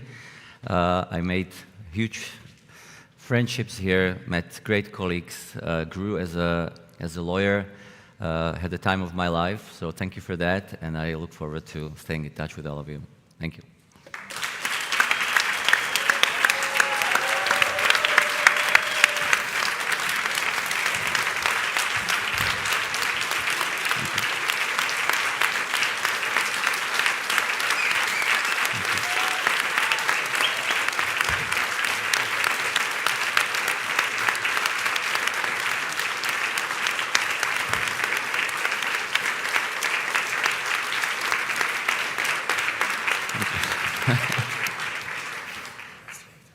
And now it's time for the report of the academic coordinators.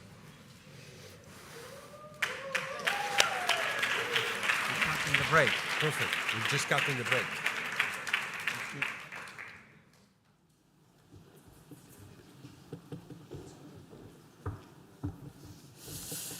So, I'm even deeper than usual. Can you believe this? Okay, so it all started with Eduardo choosing us. Well, not all of us, because we had a false start. But, you know, a loss turned into an amazing gain. And we got Laura to join me, B, Zoya, as the first fully female academic coordinating committee. Ever. So then Eduardo chose the topic. Thinking Globally. I forgot the topic title, which is crucial. Thinking Globally, the role of international lawyers in a world searching for answers, #global AIJA. We then picked the 5 pillars: trade, defense, national security, inequality, technology, energy transition. Then we created an Excel puzzle, we called it a puzzle, and asked all of the session coordinators to pick which track they wanted to be. 2 tracks, 19 sessions, 5 pillars.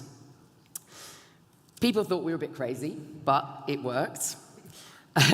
We learned about Laura's impeccable Excel skills, impeccable. Then came the weekly calls. My God, a lot of weekly calls. 3 per week. And then we'd mainly catch up on, what was it, el bochinche, the gossip in our session. Then came the chasing, a lot of chasing. We had to go endless chasing, PowerPoint scripts, just a response would do. But we managed 50% of the speakers, male to female ratio, which I think is a really impressive achievement, and also geographical diversity than never before. With a single caveat. Zoya and I didn't notice that we put the same speaker on 2 panels, which is unbelievable, who then got COVID, so those 2 panels were slightly upset, but that's the only hiccup.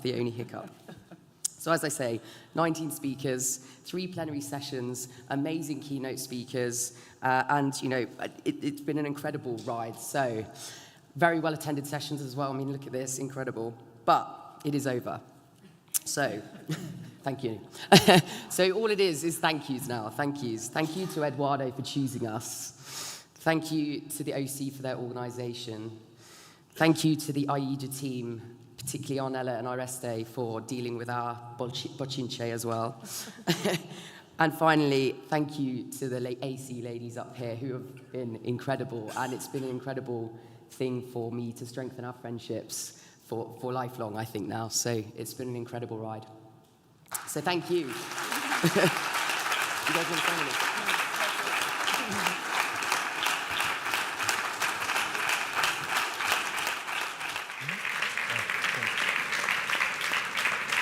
Thank you very much.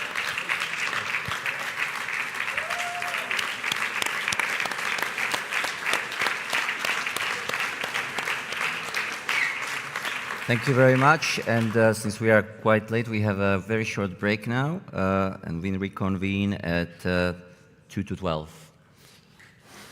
Yes, people look at their watch.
my generation will put it right.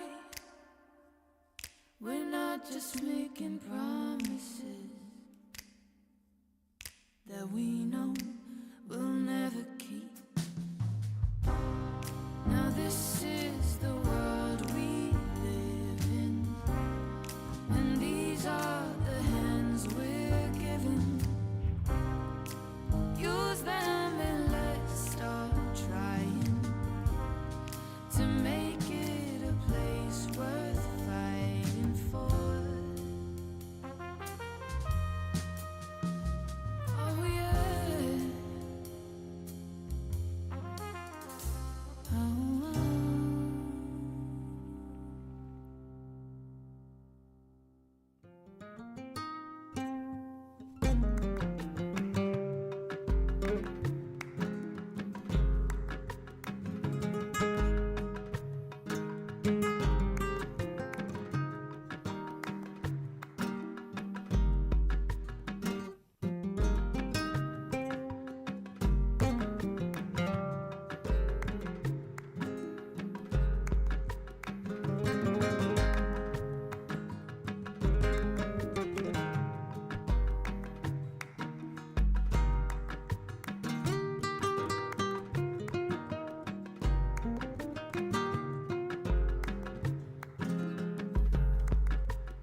I get to know your name.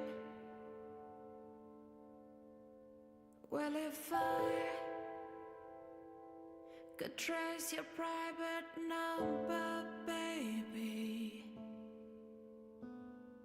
all I know is that to me you look like you're lots of fun. Open up your loving arms. I want some. I set my sights on you, and I've got to have my way now, baby.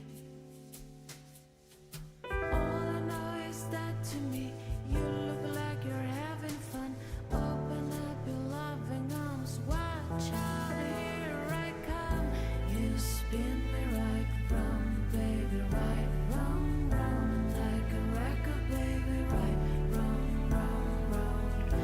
You spin me right round, baby, right round, round, like a record, baby, right round, round, round.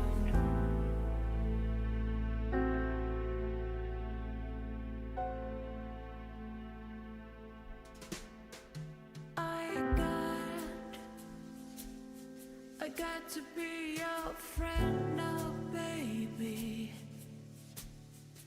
and I would like to move in just a little bit closer. All I know is that to me you look like you're lots of fun. Open up your loving arms. Watch out, here I come. You spin me right round, baby, right round, round, like a record, baby, right round, round, round. You spin me right round, baby, right round, round, like a record, baby, right round, round, round.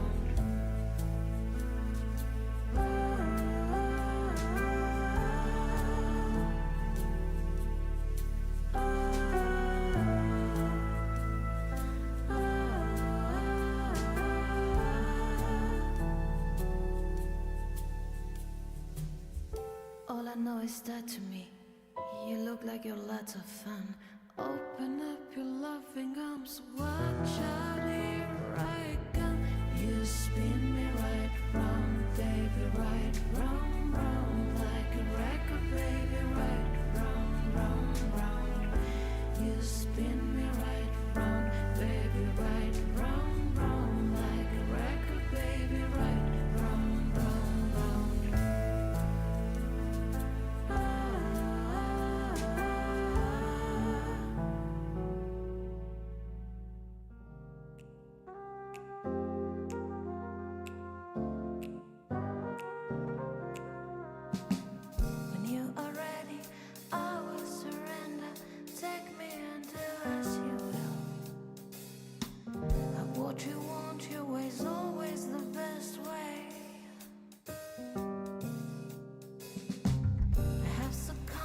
this passive sensation peacefully falling away.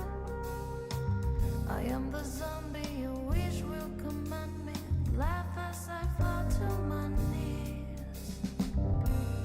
Bring it back, sing it back. Bring it back, sing it back to me. Bring it back, sing it back. Bring it back, sing it back to me. Can I control this empty delusion, lost in the fire below? And you can run and your eyes will be open. And when you come back, I'll be as you want me, only so eager to please. My little song will keep you beside me, thinking your name as I sing. Well, bring it back, sing it back. Bring it back, sing it back to me. Bring it back, sing it back. Bring it back, sing it back to me. Come to my sweet melody.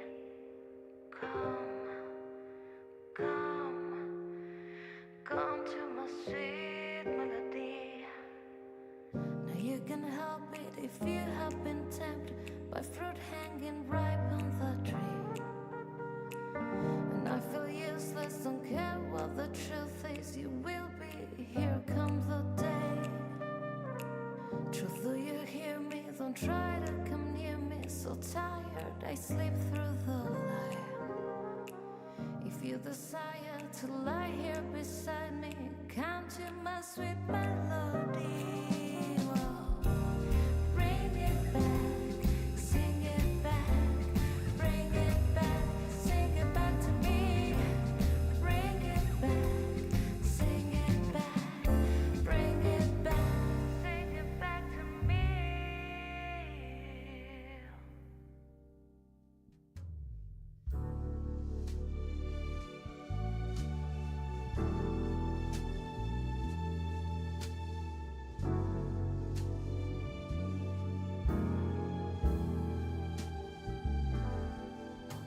Same lips red, same eyes blue, same white shirt, couple more tattoos.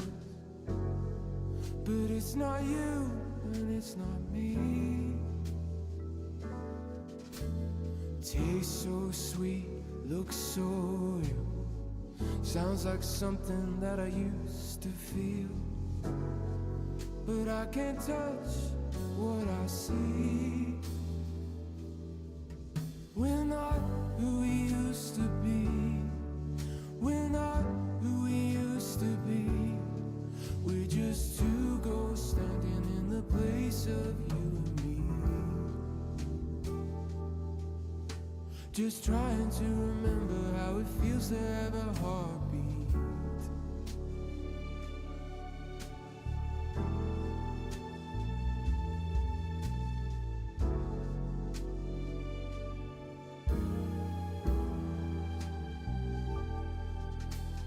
Fridge light washes this room white. Moon dances over your good side. And this was all we used to need.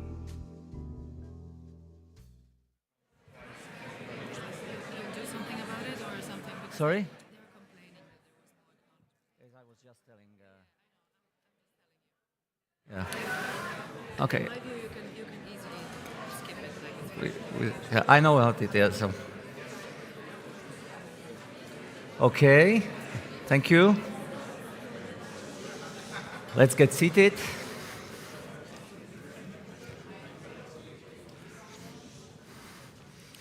And now it's time for the address by the incoming president, Cato Arts.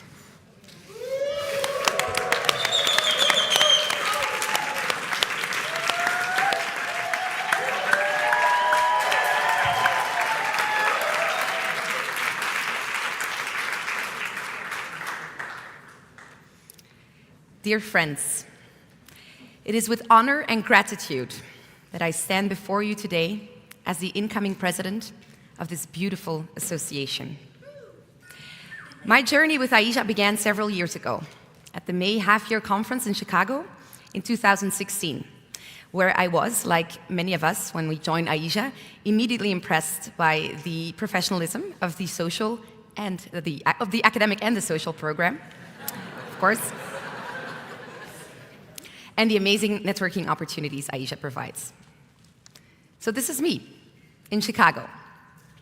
And as you can see, the event did not only mark the start of my AIJA journey, it was also seemingly the start of my selfie career. And I've come a long way. I've learned that picturing other participants is usually a great way to start a social media post, and also that it doesn't make any sense to use that many filters when you're 29. But hey, lucky me, making friends at AIJA is easy. And before I knew it, I had a whole bunch of friends who wanted to join in on my selfie explorations. As I look back on that first event in Chicago and the many more that followed since then, I realized that my love for this association goes far beyond the professional opportunities it provides. It's not just about the networking, the seminars, or the professional development, although those are, of course, very important aspects of AIJA. What truly stands out and what makes our association so special is a spirit of friendship and mutual support that permeates everything we do. It lies in the people. It's all of you who bring your unique talents, perspectives, and energy to the table. Over the years, I've had the privilege of meeting and working with some of the most brilliant young lawyers around the world. And every conversation, every collaboration, and every shared experience has only reinforced my belief that AIJA is so much more than a professional association. You are the true heart of AIJA. And it's because of you that I'm inspired to lead this association with unwavering passion, dedication, and integrity. As we move forward together, my goal is to ensure that every one of you continues to find value, inspiration, and a sense of belonging in AIJA. I want every member, whether you're attending your first event or your 50th, to feel the same warmth, welcome, and sense of possibility that I felt in Chicago. It's this sense of community, this sense of family, that will guide my presidency and will fuel my efforts to take AIJA to new heights together. Now, who are we and where do we stand? We are the International Association of Young Lawyers. We are the only global association of young lawyers. And when we say global, we mean it, right? But being global is not just about geography. It's about bringing together legal traditions, different cultures, and different experiences, and that's what truly makes our association unique. I'm very committed to continuing on this path and making sure our association remains truly global in its outlook and its impact. AIJA is in fantastic shape. The success of this annual Congress is a testament to that. And this thriving state of this association we owe to the leadership of many very important people, and I'm looking them in the eye right now. I'm deeply grateful to all of you, all of the members as well, for bringing AIJA to this fantastic point in time and for navigating the association through rough waters in recent years. It is a privilege to take over the association and the leadership during such exciting and prosperous times. I'm very proud of the work that we as a Bureau have done over the past year to make sure that AIJA is ready for the continuous growth ahead. We've looked at our governance structure and we're ready to take on the next level. We have a sponsorship committee that will help us with a more structural approach to sponsorship, and we have a fantastic new association manager, Matteo Pedersoli.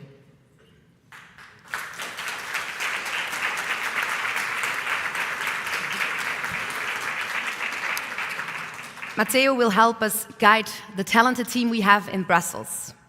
And I'd like to thank each and every one of those team members for their resilience and their commitment in the past year as we went through all of these important changes.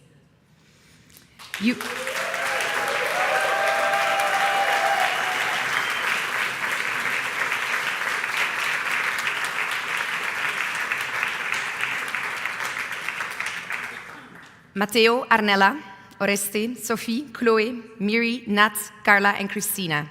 You are the real MVPs of AIJA. And I promise to stay as close to you as I have been in the past year, geographically, in my actions, and in my heart.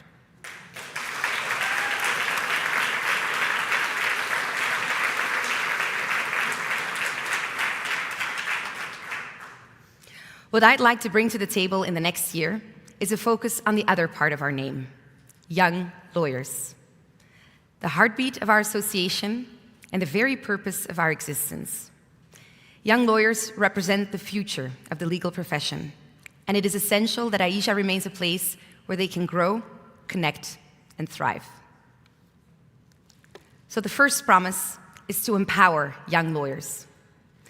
Empowerment is at the core of my vision for AIJA. To truly empower our members, we must provide them with platforms to showcase their expertise and voice their ideas. That's why I'm very thrilled about the establishment of the editorial board. The editorial board is a new initiative, and this board will be responsible to coordinate the dedicated webpage on the AIJA website, where our members can publish articles and share their ideas. It will give our members the opportunity to contribute directly to our association's intellectual life and take ownership of their influence in the legal profession. The second promise is to connect young lawyers. Our strength lies in our ability to connect with one another, over borders and across disciplines and experiences. The mentorship program is a shining example of how AIJA will continue to facilitate these vital connections. It's about more than just guidance. It's about building relationships that nurture professional growth, confidence, and lifelong bonds. You will all receive an email in the coming week to launch the mentorship program, and I encourage all of you to sign up. Members under the age of 40 can be mentees, members above the age of 40, and also alumni can be mentors. And I really encourage you all to make use of this opportunity to share the knowledge and the experience that we have in this association. The third promise is to let young lawyers thrive. For us to thrive as individuals and as an association, we must also prioritize the well-being of our members. In a profession that often impacts our personal lives and demands a high flexibility, unpredictable working hours, and high levels of commitment, we will strive to support young lawyers in navigating these challenges positively, helping them to find balance, fulfillment, and success, both in and out of the office. This means addressing critical issues like mental health, diversity, female empowerment, work-life balance, and much more. Recently, we conducted a survey to better understand the mental health challenges faced by our members, and in response, we are dedicating the podcast series to mental health next year.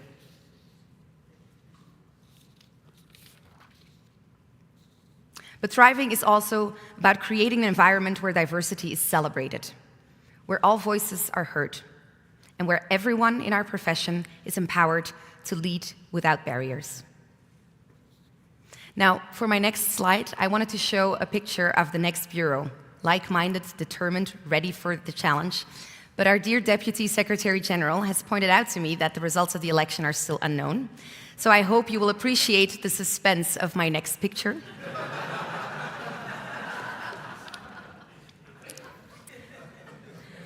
As I take on the role of president, I'm filled with optimism and determination.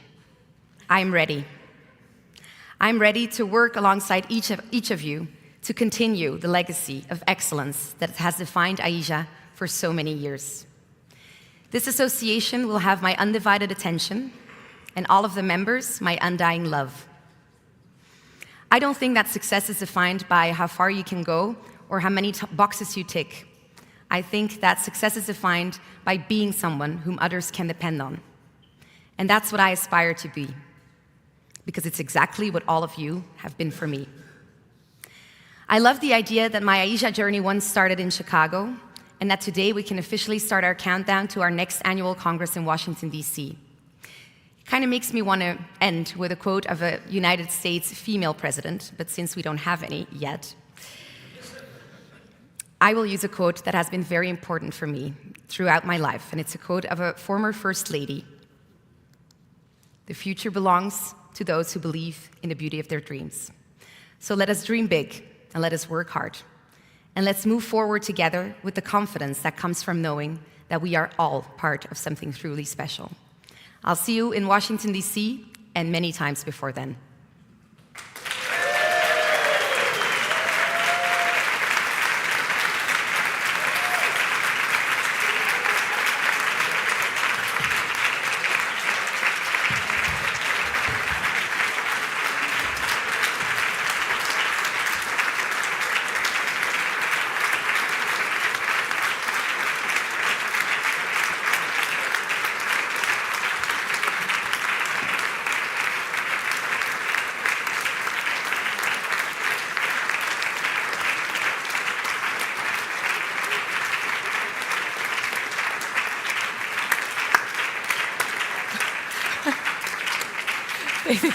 Thank you. Before we move to the next point, I have the pleasure to acknowledge the presence of our dear honorary guests and typically the most diligent attendees of the General Assemblies. So a big welcome to, and I will read you in the order of seating, not in the order of seniority, the presidents and many great female presidents among them. Anna Virzikowska, Wiebe de Vries, Orshoja Gergeni, Dirk Nötz, Anita Schlepfer, Thierry Abalea, Alessandra Tariside Jacobis, Saverio Lembo, Malcolm McNeil. Also, since the Secretary General is speaking, my dear predecessors and Honorary Secretary General Agnès Proton and Jean-Philippe Arroyo.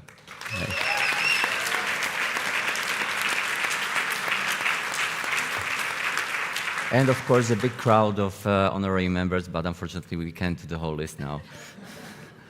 So, and here is the long-awaited announcement of the results of the election. First of all, I'm happy to report that all the resolutions that were submitted to you have been overwhelmingly approved. Then we have the long-awaited point about the executive committee members, and let me just go to the list. Isabel Meyer, 326 votes. Julia Pazos, 310 votes. This is the order of by the amount of votes. So these are, you can clap those to those already who made it.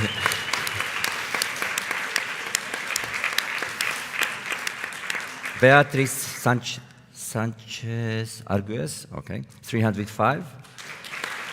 Nikki Vrede, 303. Fernanda Machado Moreira, 301.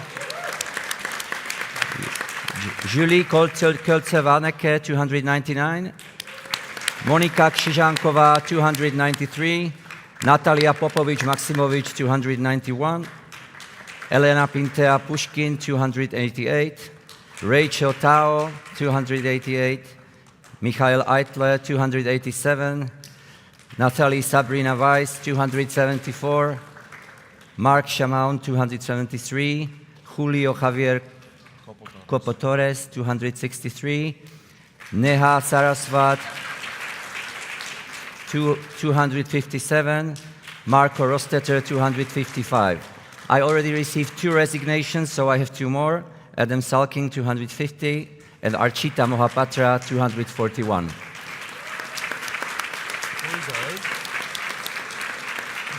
There will be the other candidates who are below the line. We will be still communicating with them once we receive the resignations due to the double head policy, so they are very likely to take a seat in a few days. So that's about the EC. And I'm happy to announce our next elected first vice president.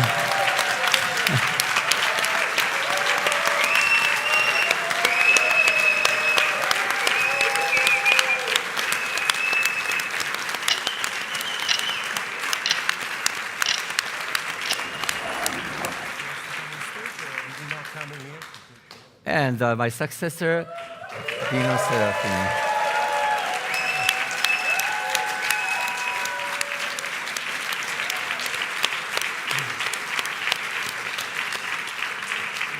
As you see, he already spotted the important stuff, even in Kato's presentation, so here he's really well on the job already.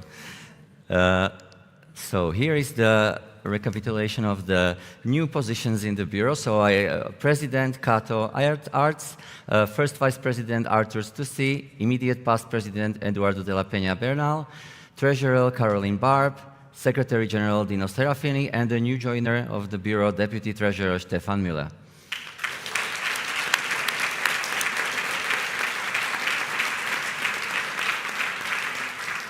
And the list of new officers in the Extended Bureau and other officers: Academic Program Committee, Chloe Taylor; officers of the Commissions Committee, Rosie Wild; National Representatives Committee, Beatrice Cabal-Chen; Human Rights Committee, Charlotte Treguna;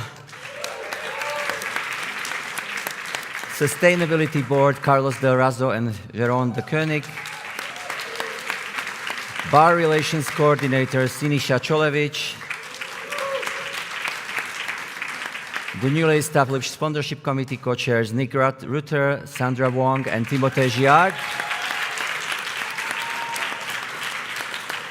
Also newly established in-house council board, Pia Petfield, Caroline van Strelen, Rebecca Stumpfrock.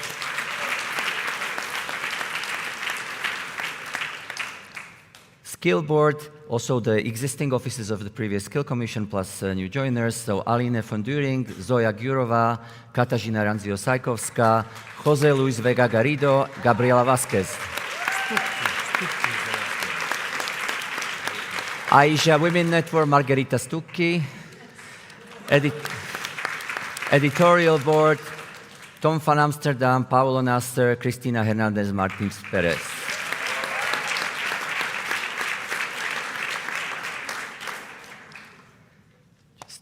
Okay. Commission officers, Antitrust Commissions, Fabian Koch, Vice President. Banking, Finance and Capital Markets Commissions, Valerio Scolo as President. Vice Presidents, Peter Breding, Katarzyna Szczudlik. Business Crime and Civil Fraud Commission, Co-President Judith de Boer. Vice President Noemi Kutro-Czeszyński.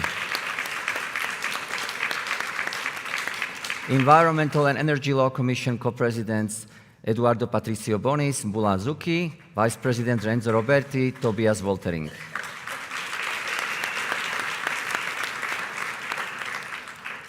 Healthcare and Life Sciences Commission President Kunt Sayen, Vice Presidents Marek Holka, Elisa Stefanini.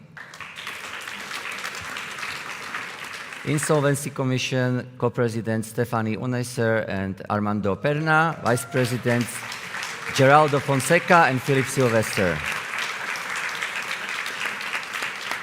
IP, Technology, Media and Telecommunications Commission co-president Sophie Lan, Vice Presidents Evelina Levinson, Luana Barros. International Arbitration Commission co-presidents Nadia Orlov-Smahi, co-president also Jacopo Piemonte, Vice Presidents Malvina Lininen and Catherine Penny. Intellectual Business Law Commission President Gustavo Coelho, Vice Presidents Cristina Dempe, Daniela Jara. Labor Law Commission Vice Presidents Clemens Colan and Manuel Ferreira Mendes.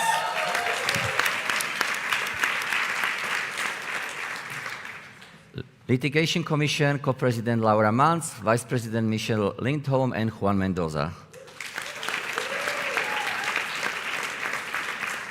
Real Estate Commission Co-Presidents Alessia Jacari and Emma Niemistö, Vice Presidents Stefan Horn, Devora Kacheva. Trade Commission President Giuliano Stasio, Vice Presidents Renato Bucher and Giorgia Caradente. Tax Commission President Clemens Wilfonsede, Vice President Anna Piaget. So now over to the NRC positions. First, the National Representative, Canada, Vanessa Lapointe, Finland, Anna Vuori, Germany, Christoph Almendinger, Greece, George Gerasimou, Japan, Naoki Kanehisa, Latvia, Yanis Sarans, Renes Latis, Luxembourg, Charles Duro, Mexico, Daniela Flores, Norway, Johannes Meyer Miklestad, Poland, Marcin Vujcik, Slovakia, Lukáš Michalik, United Kingdom, Elena Kadelburger.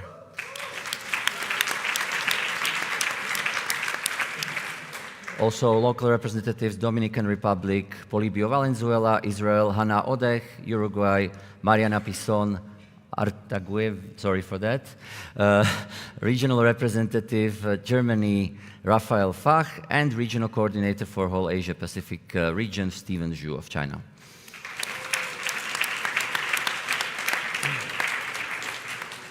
Actually, Thomas, sorry. Oreste, I think, is going. Yeah, I'm here. Oreste is going to kill me because he doesn't like the off-topics of trucks, etc. Before moving to the miscellaneous, I think we missed one item in the minutes, so I don't know if we can wrap this up. Oreste, do you have it for us, please? It's a bit touchy. And we...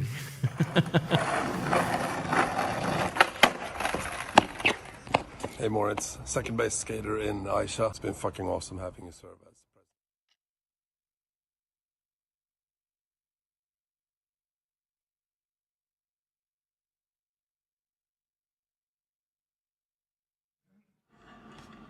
Oh, Thomas.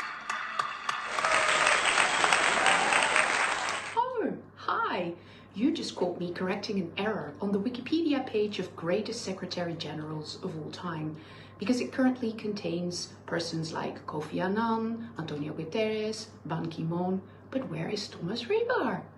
Thomas, thank you so much for your dedication to AIJA and your talent for bringing hard topics in a very gentle way.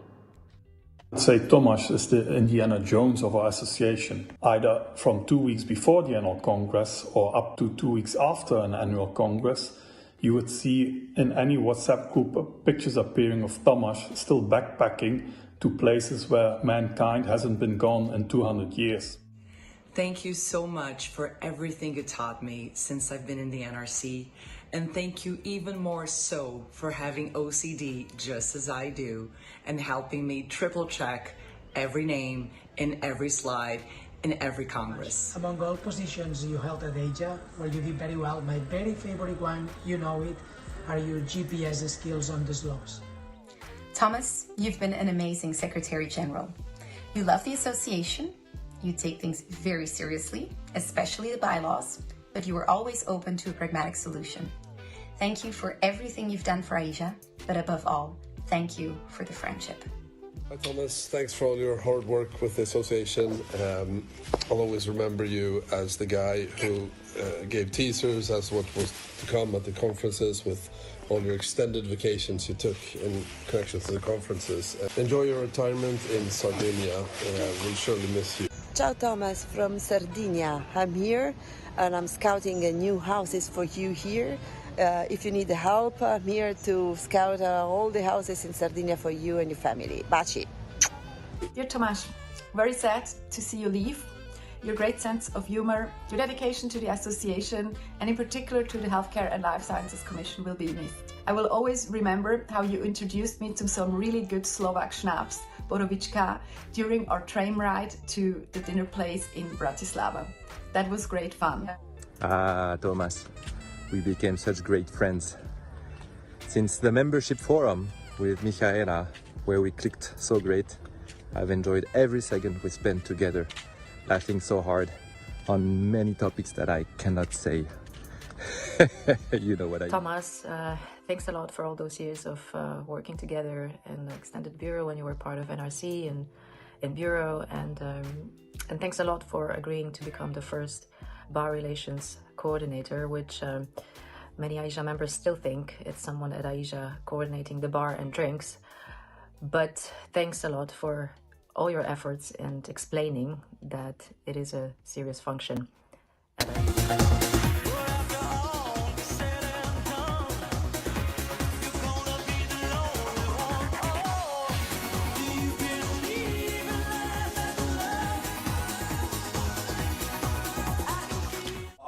19 years at AIJA. It's hard to believe you're leaving our beloved organization. You've been such a huge part of AIJA. It's going to be weird not having you around. You had and still have an immense impact on my involvement with AIJA, and I will be forever grateful for all the advice and help with the AIJA activities, but especially for all the fun we had together. I've learned a lot from you about and beyond AIJA. But more than anything, a heartfelt thank you for being the first AIJA representative to participate and give a speech at the annual Congress of my bar association. Tomasz, it is hard to believe that this is a farewell video. Thank you very much for everything that you have done for our beloved association, and big thank you for all your support in my work as the bar relations coordinator. I must admit you have left me very big shoes to fill in. If the best association of lawyers in the world would be a castle, like this one, then at least this bastion should be definitely named after you, Tomasz. Many thanks, Thomas, for all your achievements during your AIJA journey, and more particularly during your term as a Secretary General, and of course, as the update of the bylaws of the association. Many thanks, Thomas. Dear Thomas, standing outside the AIJA house seems like too good an opportunity to miss. To say how much I've appreciated the support and friendship over the many years that we have shared together in AIJA, particularly on the Extended Bureau and Bureau. Thomas is an amazing human being, really the embodiment of the AIJA spirit. With a clear moral compass, you can talk with Thomas about anything, from AIJA, its governance, its bylaws, all the way through human history, everything. Thomas, you will be very much missed. Hi, Tomasz. Well, it has been a privilege to be working with you in the Bureau for the last 2 years. I have to say I already knew you were a great lawyer, but I've been truly amazed to see how much you know about AIJA history, about its members, and also how you make sure that its core values remain tangible, especially when some situations in relation with the rule of law require that we take actions to show that AIJA belongs to the international legal community. I will also miss all your knowledge about any place in the world we visit, sometimes more than the local guides. It has been a great pleasure to work with you, and thank you very much for your hard work. Thank you very much for your big AIJA heart.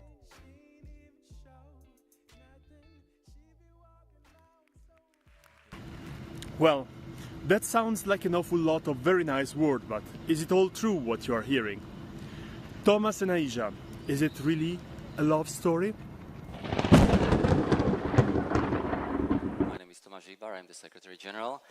This will be a rather short affair, short affair.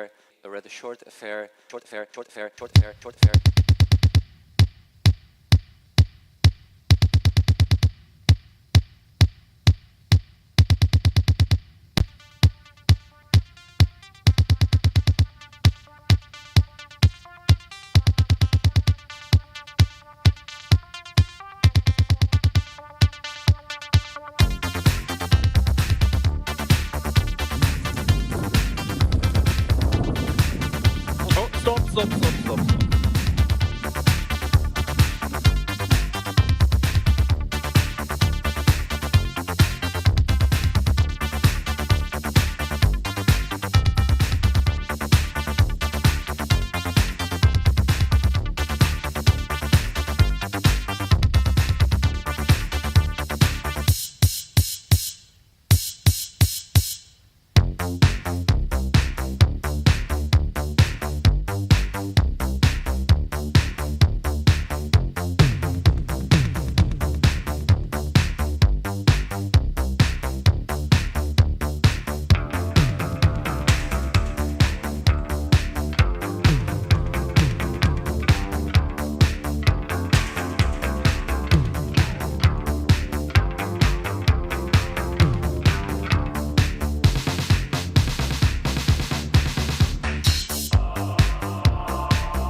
Thank you very much. But hey, this isn't goodbye. It's more like see you later, or vidime se čoskoro, Tomasz. Vidime se čoskoro, Tomasz. Widzimy sa koskoro, Tomasz. Tomáši, my Czechoslovak friend. Vidíme se čoskoro. Vidíme sa čoskoro, Tomáš. Vidíme za koskoro, Tomáš. Vidíme sa koskoro, Tomáš. Vidíme sa koskoro, Tomáš.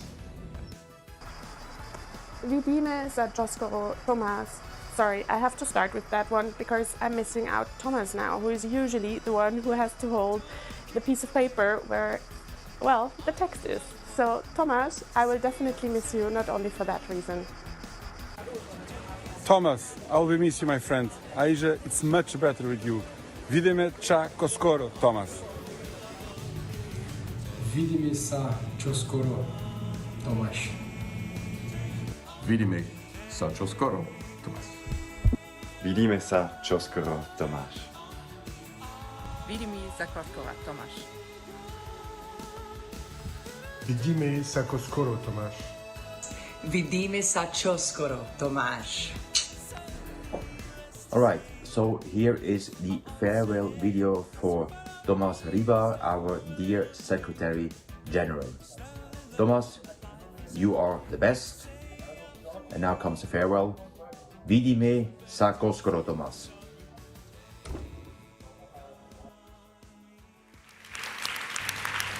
Veni vidi vici čoskoro.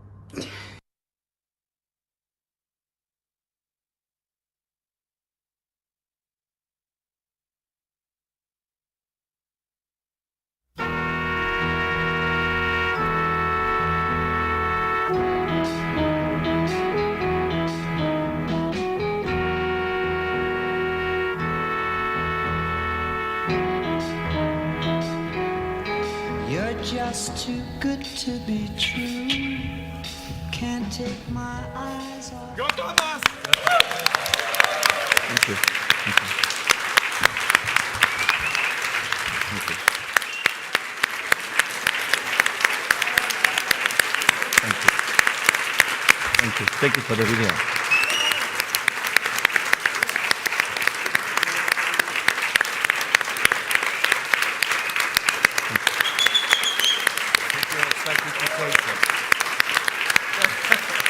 In this emotional moment, thanks again. I already sent all my thanks, so I really appreciate it. Thanks, Dino. And in this emotional moment, I forgot about one important thing, to invite Arthur on the stage to take his seat. And kindly request Moritz to have a better viewing position for what's about to come for him.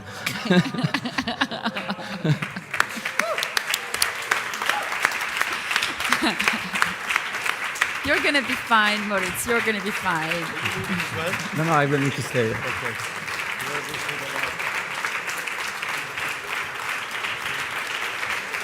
You can come with me. I have to moderate still.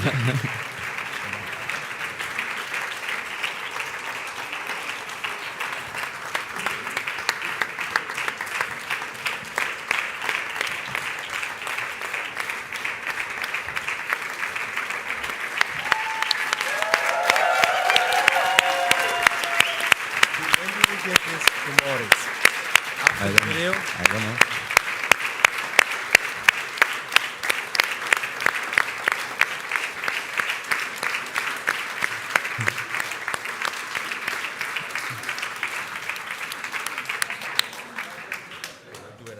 We'll do the photo shoot. And now one very special moment. It's a moment that has been talked about many times over the past year. Yes, take your time.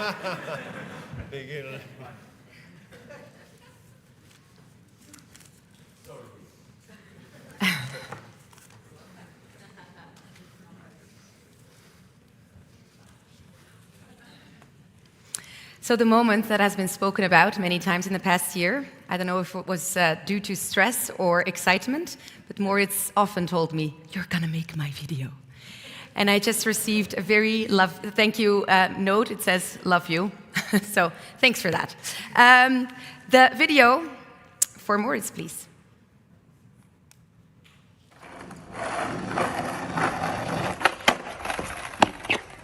Hey Moritz, second base skater in AIJA. It's been fucking awesome having you serve as president.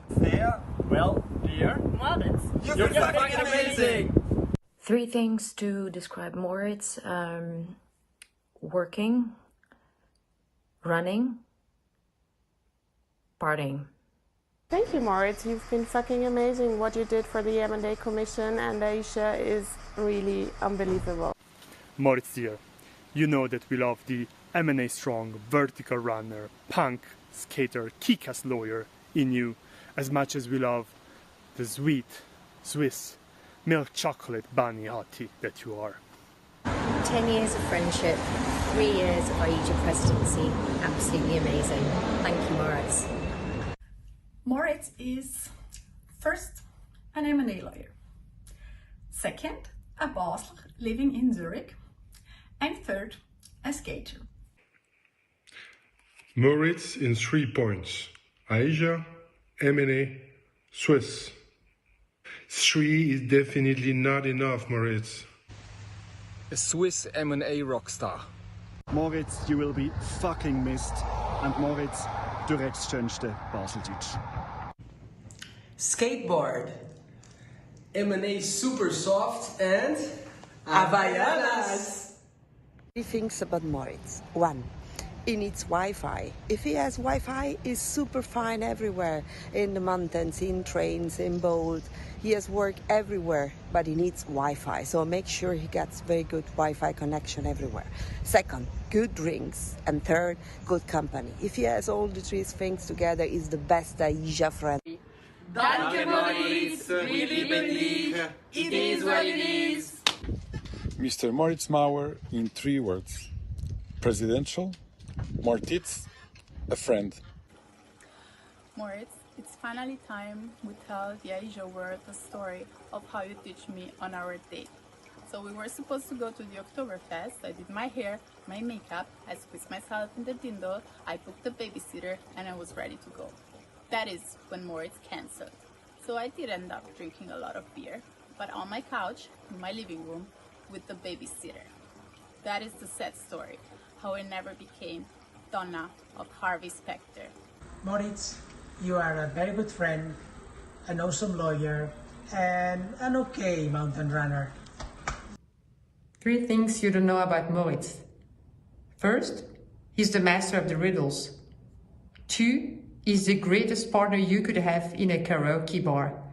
3, he's the best friend you could ever wish for if you understand riddles. Thank you, Moritz. You've been fucking amazing. You did it your way. Thank you again, Moritz. You are leader, concise, and snowboarder. Education, planning, and friendship. Hello, Moritz. Here outside in a Brussels park. As a secret admirer of your Mittagslauf.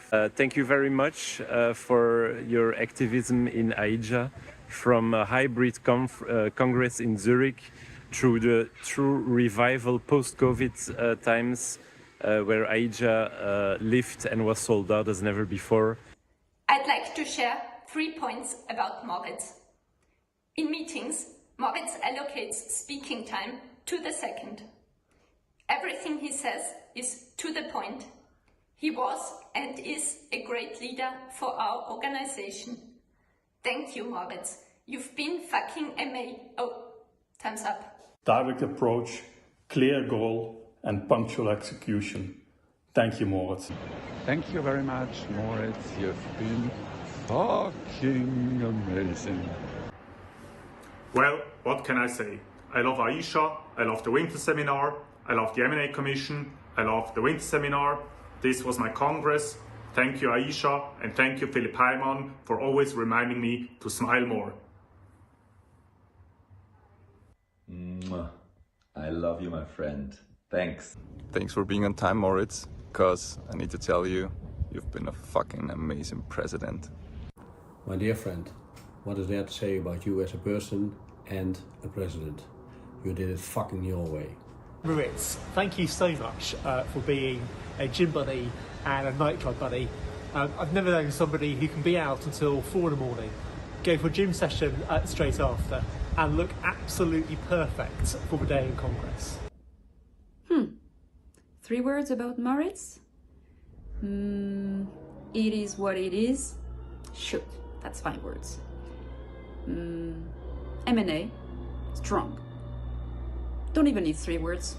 An email from Moritz usually consists of 1 to 10 words. When I once received a phishing mail that allegedly came from him, I knew immediately it is not from him. Because the mail read, "Hello Jens, how are you doing? I need your help with something, please give me a call." I knew Moritz would never write, "How are you doing?" Moritz in 3 words. Swiss, M&A, strong. My friend, you've come a long way. Congrats, see you soon.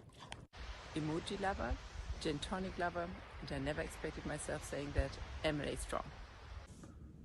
Hey Moritz, I recall the first time we met, over 10 years ago for a half-year conference in your hometown. And I could not have foreseen back then that a decade down the line, you would be heading the organization we both love, we would have worked together professionally, and I would be proud to call you my friend and have you over for home hospitality, even though you did try to burn down my garden and home while playing with the fire pit. Grüezi Moritz. Thank you so much for keeping it Swiss all the way. First, by learning us that talk is not cheap, like nothing is in Switzerland, and you like to keep your bills low. Second, by staying neutral at all times. Does Moritz like it? Does he not? Is he happy? Is he sad? We'll never know. And third, by being as precise and timely as a Swiss watch. We thank you, Moritz. Wir gesehen uns in der Hälfte. Dear Moritz, 3 points. I love the Congress you organized in Zurich together with Philip. It was a highlight and beacon of hope during the pandemic. We all remember the day out in the Alps. It was memorable. I appreciated the efficiency during the meetings. In 1 hour, every issue was tackled.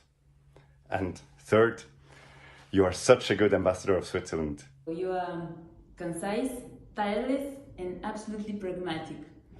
I guess you would now say that I'm running out of time. Moritz, you're precise, razor-edged, and well-organized. Some would even say you're AIJA's Swiss Army knife. And thanks to you, we all know that M&A is rather strong. One thing I remember about Moritz is how much he made us suffer during the run for human rights. Moritz in 3 points. Punctual skateboarder was M&A strong.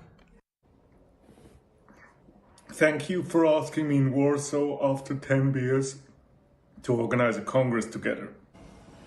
Grüezi Morizinho! A message for you in 3 points.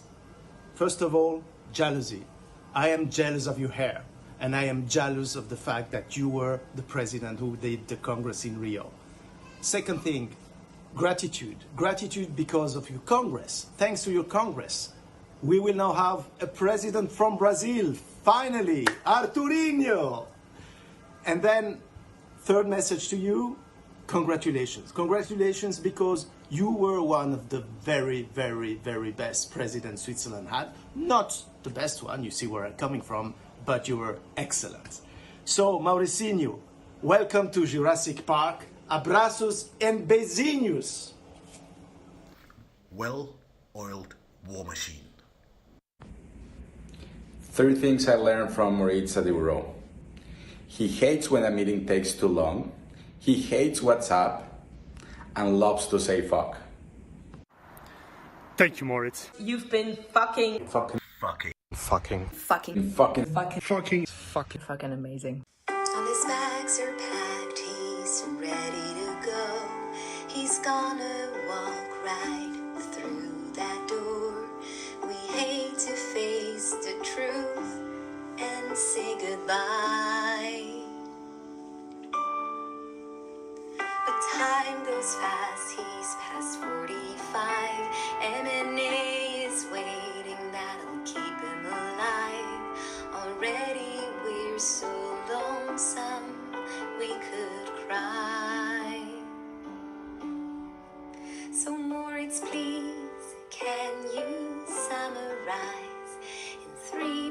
points before you go. What will be your new hashtag? Let us know. 'Cause he's leaving on a skateboard. A guy like that will always find his way. I guess we'll meet him at the IBA.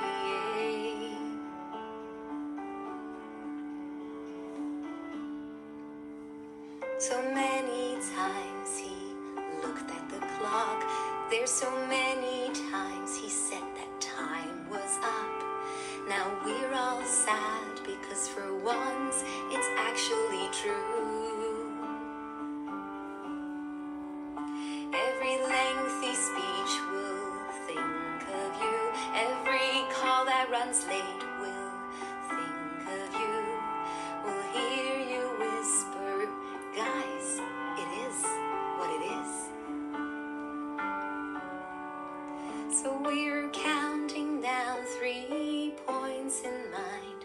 You've been solid, smooth, and one of a kind. AIJA's very own Swiss Army knife.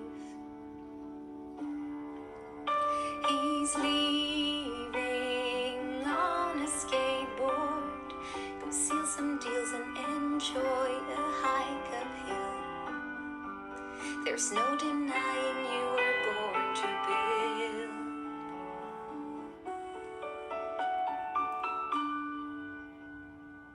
So the time has come to go your own way.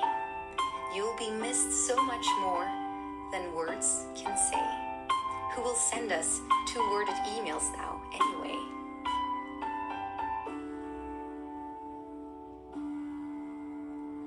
We'll all subscribe to your skating podcast just to hear your voice and make the memory last.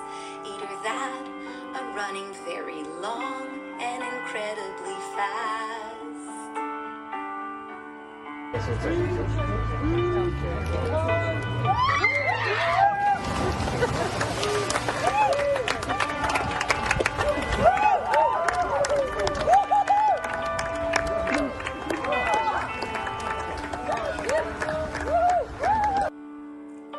He's leaving on a skateboard. Tough as alpine rock, our steady one. You've done so much, M&A strong. He's leaving on a skateboard. Heartfelt thanks for everything you've done. Now you're entitled to some M&A fun.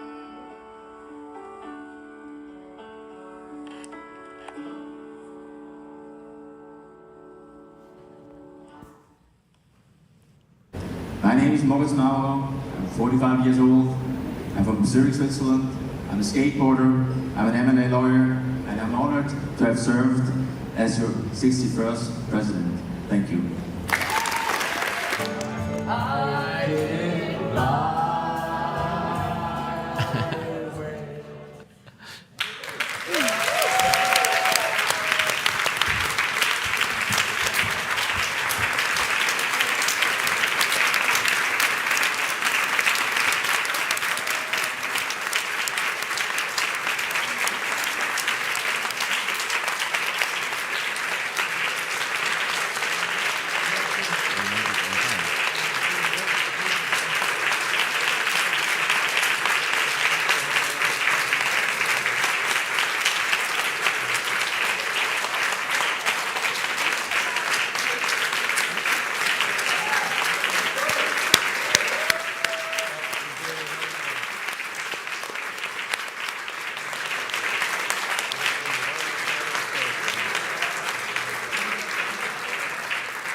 Now, if I may call just one more time to the stage, Moritz and now Thomas, to receive their Honorary President and Secretary General designations.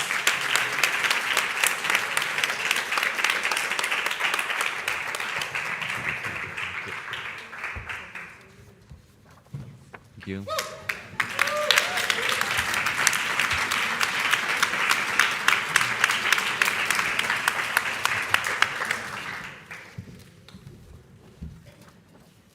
And this completes our program. We are actually even on time, so thank you very much. Enjoy the rest of the Congress. Goodbye. This video